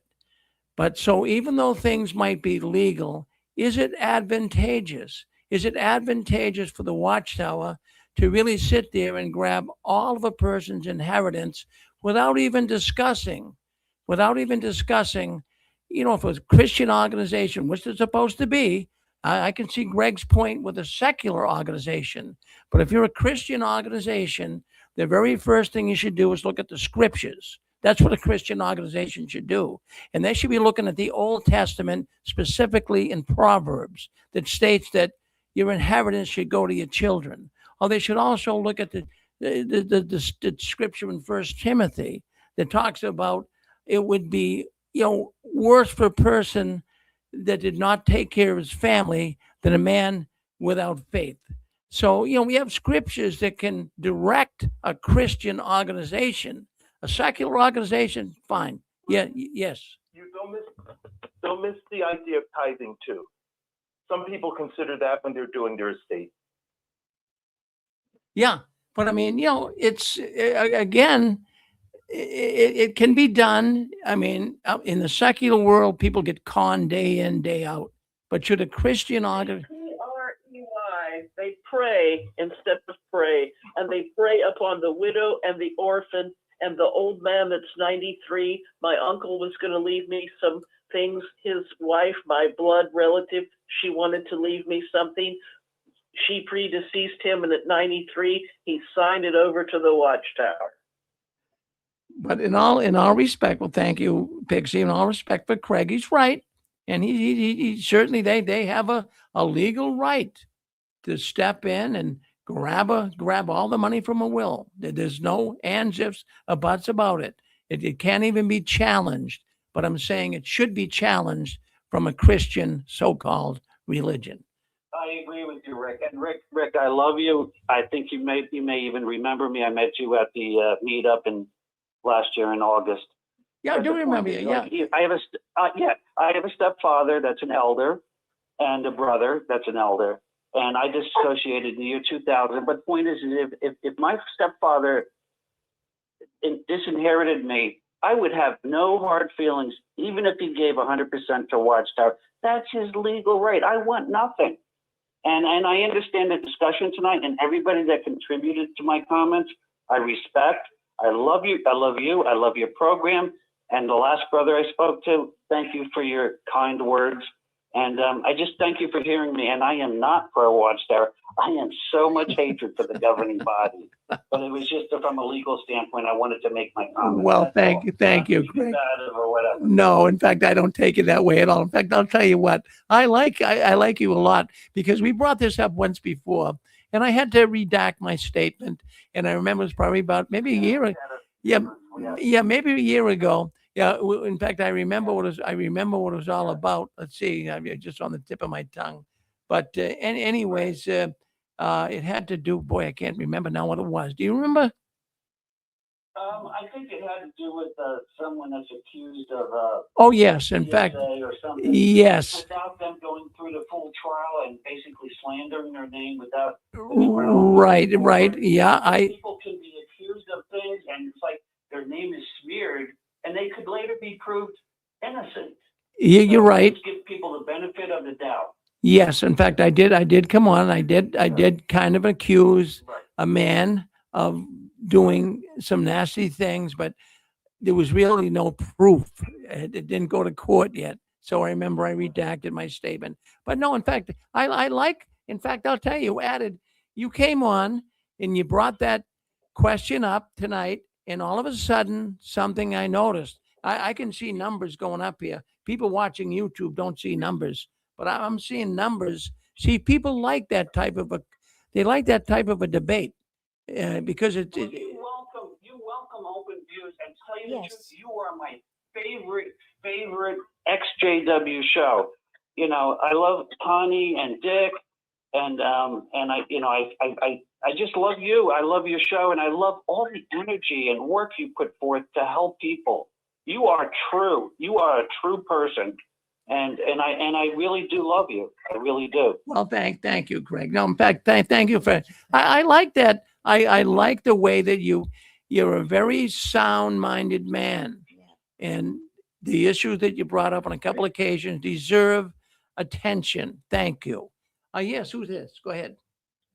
Rick, it's Maverick again. I just wanted to. I appreciate what Craig is saying.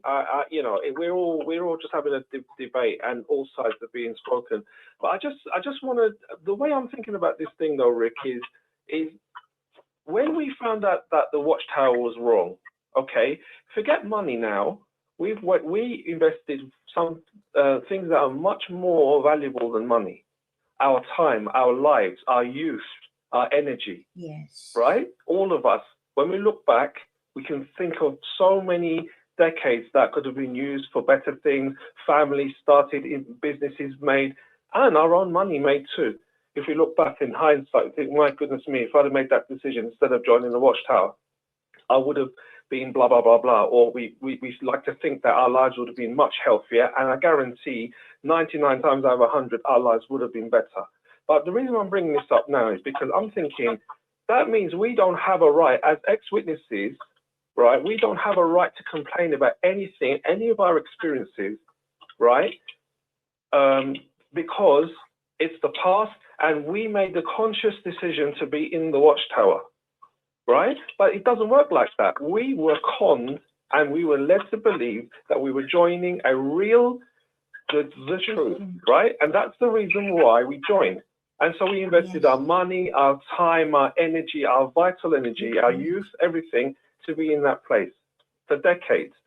So the person who say they're not witnesses, they're family members, and they know it's a cult, and they see their entire family fortune go to an organization as a cult, aren't they not entitled to be upset? I think they are. Otherwise, we can't have a six screens anymore, and we can't have any debate about all the bad experiences we've been in, that we experienced, because we made a conscious decision. And that's the reason why I appreciate what Craig is saying. But if it's legal, it doesn't mean it's moral. The Watchtower, as Nicole said earlier, they know what they're doing. And that's all I wanted to say. So I can really understand and I empathize with many people who are looking and saying, oh my goodness, I expected to get my inheritance from my mum or my father, and it's gone, all of it's gone to the Watchtower. And they're conning this state. And as you said, Rick, it is a valid point you made. I'll leave it here. It's a valid point because Watchtowers say, oh my goodness me, let's give something back to that family. Because they've been in the organization for 50, 60 years. Let's do a gesture. We won't take all of it. They'll never do that. They'll take every single dollar or pound. So, you know, that's what I wanted to say anyway. Hey, Rick. Yes, go ahead. Thank you, Zach. Thank you, Maverick. Yeah, go ahead. Hey, Rick. It's Gilbert here in Phoenix, Arizona. Yeah, yes, Gilbert. Hey, you and I had this conversation before, and I'm going to refresh your memory. Just looking at Yahoo Finance, all you have to do is type in inheritance boomer on any Google search. It says U.S. boomers, this is just the United States, are refusing to give $84 trillion in real estate wealth away to their kids. And it's not just real estate. That's just in real estate. That has nothing to do with their 401s, their pensions, and everything else. Rick, when you're having this conversation with all of these guys here, this is the kind of conversation Jesus would have when he's sitting down talking to people. But I have to tell you, this is where you guys don't understand something. When the devil goes to the boardroom, he don't talk the way you're talking. In the Wednesday meetings, the governing body is not talking like you and me. The governing body is sitting on Wednesday with all of the lawyers and saying, we want a piece of the hundreds of trillions of dollars that are set to be transferred. The greatest wealth transfer in history is happening right now before your very eyes. Anybody who follows any money news knows this is it. There's a transfer. And you know who wants that money? The government. Gavin Newsom is talking about inheritance. The Catholic Church. What I'm trying to tell you, Rick, is that the governing body of Jehovah's Witness is sitting on a Wednesday meeting saying, how do we get elders to go door to door with pens and get this inheritance money? And this is where the apologists, guys saying, well, you know, Watchtower's not doing anything illegal. No. They're doing everything immoral. This is why we have to talk about this on the July 4th. because real men fight. Real men say no. You're a religious organization representing Jehovah. You call yourself the Christian Congregation of Jehovah's Witnesses. Shame on you. You will rot in hell for what you're doing. One thing is for somebody to give their money to Watchtower. Another thing is for a whole group of Jehovah's Witnesses, like Pixie testified, and thousands upon thousands of people testified, that they're being harassed and they're being pushed by the meetings and their little Zoom meetings and their Watchtowers to give the money. Because Watchtower on Wednesday, they don't speak like you and I, Rick. They speak like the devil speaks in a U.S. corporate boardroom. There's 84 trillion, and we want a slice of it. That's the real news. Gilbert. Well said. Well said, Gilbert. Well said. Yeah, in fact, it's funny you bring that figure up, but in fact, we kind of opened it up with that. The baby boomers in the Watchtower is totally aware of it. There's wealth like we've never seen before. People's real estate, as I brought out at the opening, people bought houses back in the 1950s and 60s for, $15,000, $20,000 that are now worth in some areas of the country $600,000 and $700,000. There's wealth like we've never seen just sitting to be left in someone's will. In fact, even as I drive around here in Massachusetts and I see all these big, beautiful houses, I'm looking at $1 million houses all over the place. And I'm seeing young people in there. And I'm saying, where'd they ever get the money for this house? But a lot of it's inheritance. Their parents died and left them $500,000 or $1 million. Yeah. So this is where a lot of wealth is coming from. You're right, Gilbert. Yep. Yeah, you have to fight back because listen, the road to hell is paved with good intention. And when you started saying that Watchtower is not one thing I know Gilbert knows. Yeah, maybe in a court of law. But guess what? On Judgment Day, the last thing I'm going to be is in the line with the people that were giving Watchtower pass. When I die, Rick, I'm going to be in the line that I said, I gave Watchtower hell. Okay, you come over here, Gilbert. That's the line I want to be in. Amen. Amen, Gilbert. One thing I know Gilbert knows, and I'm going to mention this to Brother Farron. When you see that $1 million house with the younger people in it, ask yourself, is it paid for? Well, That's going to vary. Yeah, right. I was even concerned about my neighbor here next door. He's got one of those houses. And all of a sudden, I don't see anybody around for about a week. So I was wondering if the bank took it over or something, but I think he just might be on vacation. But that's going to happen here soon, Pixie. Hey, Rick, when you get a chance, TikTok money pay for that house, Pixie. Go ahead, Nicole. You asking Pixie something? These young people know how to make money, Pixie. Yeah, I'm telling you, I know these young people know how to make money. My family house that I don't have anymore, my dad paid $20,000 for it. If we still had it, it would go for $2 million. Wow. That's how some of these markets are on the East Coast. And I'm in a little cottage, but it's paid for. Don't laugh, because it's paid for.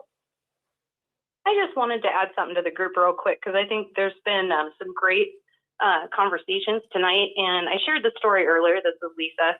And I completely agree with what was said earlier, that everyone should have the right to give whatever of their money to what they want. I guess for our personal story, it was just the cold calculation of an immediate cease and desist, so that we can, and it wasn't about getting the inheritance money. Of course, we gladly, we had to upfront costs for, funeral, memorial, death certificates, all that kind of stuff. But it was just for someone that's been in, 50 plus years, and, once they pass, to not have a, hey, we're sorry for your loss, anything like that. It was so cold. And when a family's grieving, it's really hard. But I appreciate everybody's comments, and I agree. And it's healthy to have these kind of discussions, because I do think that if people are going to donate, again, like my parents, as the executor of their estate, and they're still living, I would be concerned if they chose to donate after what we went through. And that would be, do I want to follow that order? Well, obviously I've had to. So having those kind of conversations come up, it's just, people should be aware of what could possibly happen when you're donating to this society. And anyway, just wanted to add that on. I'm sorry for your loss, Lisa. And when I had the funerals of my parents, the elders didn't even have a place for me to put a thank you note. And they didn't let me write into the script to thank everyone from the platform. The witness funeral is another topic of craziness. Sorry. Yeah. Can you guys hear me okay? Yeah. All right, perfect. Yeah, so this is Diamond Dave, and my field is actually in like banking and finance, so I'm pretty fluent in this.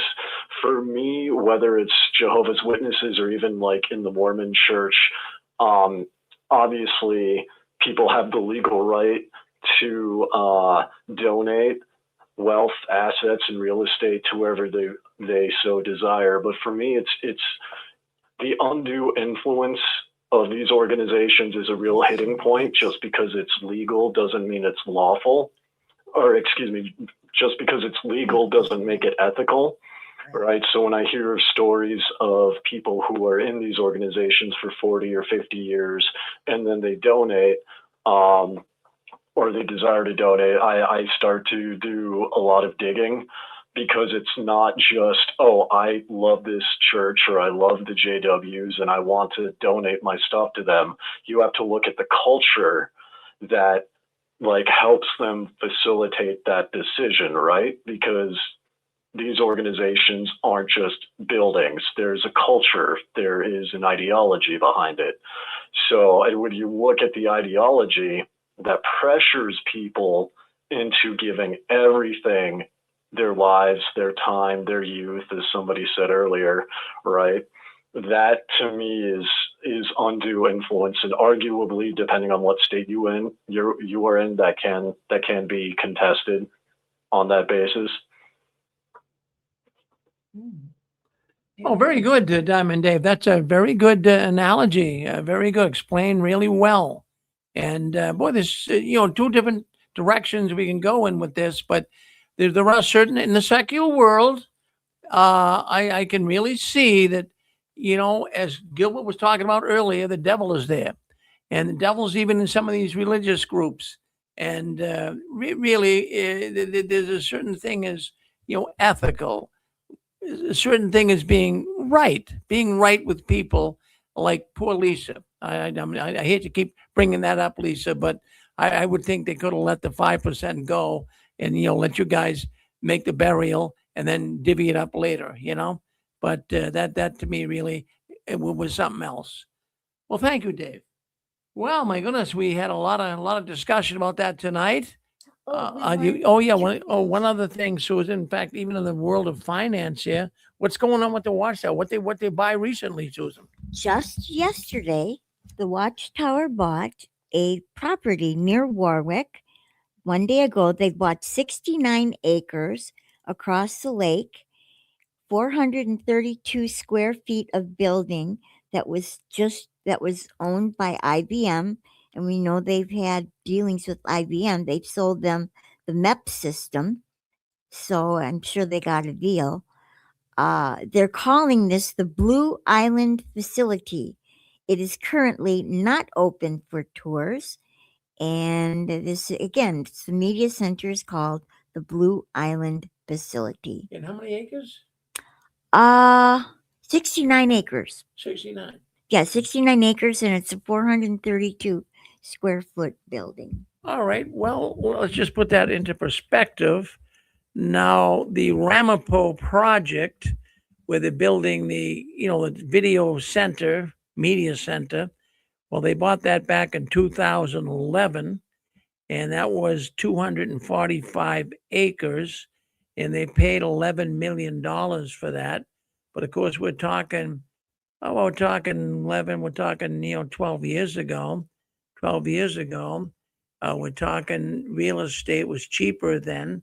So I know where that building is. I've seen that IBM building. It's beautiful. There's a beautiful lake right next to it. So they bought that. It's lakefront property.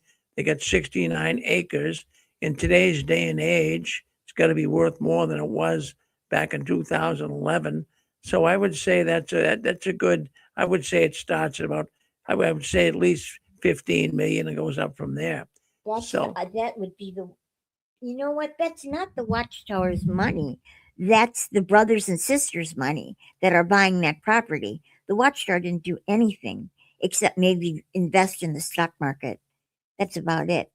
yeah. So, but actually, they have the as others would say that they have the right to buy it. I'm certainly not picking on them for buying the property, but the thing is it really? I mean, first of all, if I was still in the religion, I don't think the money aspect of it would bother me, and I don't care what they spent. But what would bother me the most is what in goodness name's sake is Watchtower doing, buying up land, building buildings, moving full speed ahead. At the same time, Armageddon's supposed to be here. This should really jog some witnesses loose. This is not something that should be treated lightly. The Watchtower really should come out if they're really that Christian organization they claim to be and say, brothers and sisters, in view of the time we're living in, we're putting a halt on all construction. We feel we're that close. Things are happening in the world that are quite shocking. We're going to halt all future building construction. I'm not trying to speak for the Watchtower here, but I'm trying to speak from a Christian perspective. If you really are so hell bent that this system's ending, what in goodness name's sake are you doing accumulating all of this wealth? It's not sensible. Another thing is, why don't they ask the brothers during a meeting and have them truly say their feelings like we were just doing and say, okay, we're thinking of buying this IBM building. It's near Ramapo. It's near the center that we're building, the media center. This is why we want to build it. This is the square footage. This is the deal we'll make. We think it's a good buy, and this is why we need to buy it. Not want to buy it, need to buy it. So why don't they do that? But they don't. It just ends up in the news. So in that article that you read, Susan, it doesn't say what they're intending to do with it? No, not at all. It just says that it's near the media center, near where Warwick already is. It's near the Ramapo Media Center. They said across the lake. You said I can't picture it myself, but you say you know where it is. We were what up would there. they do with it? Well, you and I were up there. Well, it had to be about 10 years now. Right. But I remember seeing that IBM building. It's a beautiful building. But folks, here's the whole thing. I don't want anyone to ever get the idea that I'm coming on here and trying to make a mountain out of a molehill. That's not my desire. My desire is when we first came up with the 6 screens, it's our mission to expose them. And that's what we do. I'm not a journalist. Susan's not a journalist. We're basically podcasters. We're basically radio announcers.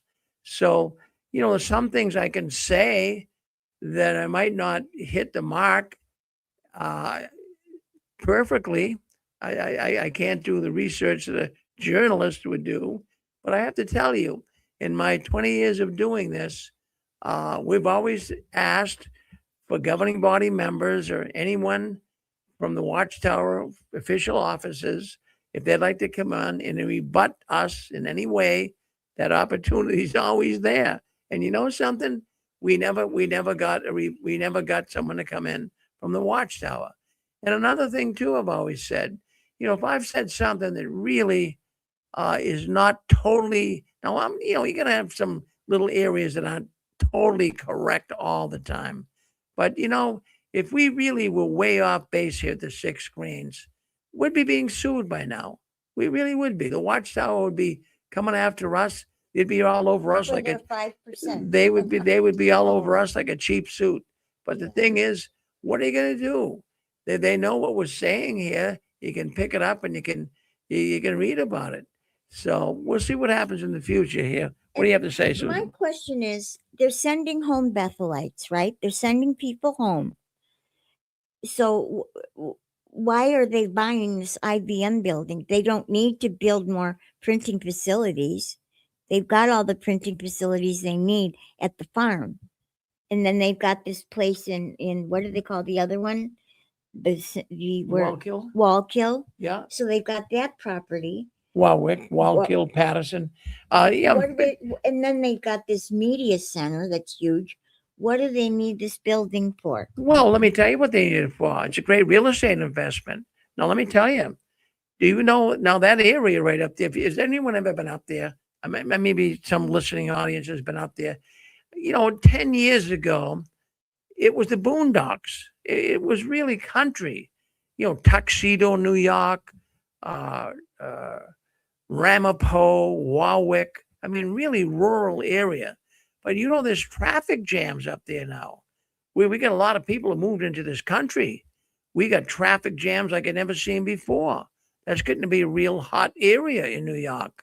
So, I mean, if you got the money, I would tell anybody, invest in some land that is going to increase in value big time. And the Watchtower sees that 10 years from now, that how much did they pay for that building? It doesn't say. Doesn't say, but we estimated 15 million. 10 years from now, that $15 million will probably be worth 50 million the way things are going. So they're an investment company. So anyways, any last thoughts at all before we kind of close the program down? Go ahead. Whoop. Well, okay. Well, our telephone line just went off, so we'll let that, hold on one second. I'll have to get that back on. Susan, talk to the audience for a few minutes. Yeah. Okay. Does anyone have any comments about this center? Oh, they won't be able to answer? You did. All right. We're back on now once again. Can you guys hear me? Someone speak up on our radio network, our telephone network. Just unmute yourself. It's *6. All right. What's going on? I want to know just the phone shuts off every 6. Okay. Can you hear me, Pixie? All right, hold on. I think the phone line died. Yeah. Hold on.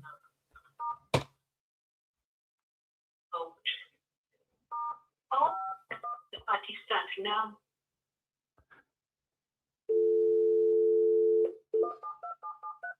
Yeah, just stay with us, folks. If you're on YouTube and Facebook, but just get the phone line hooked up. It answers Susan's question, but I just typed it out since the phone line died. What was the question? Because I didn't get it. And the question is the Watchtower, like, why do they need that building? Or what are they going to do with it?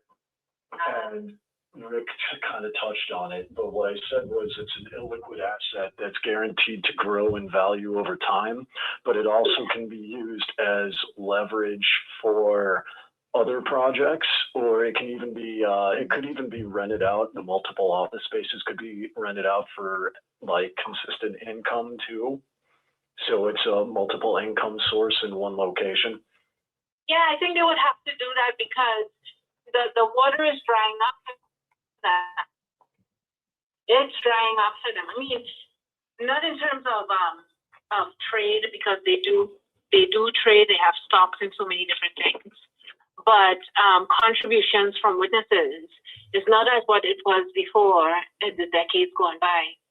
So, and then too, a lot of people are leaving, which means money is coming out of their pocket. So they have to find another stream of income for whatever vessel is. Well, we're going to let the radio go. Friends, if you were listening in on YouTube and Facebook, there's a telephone number scrolling across the bottom.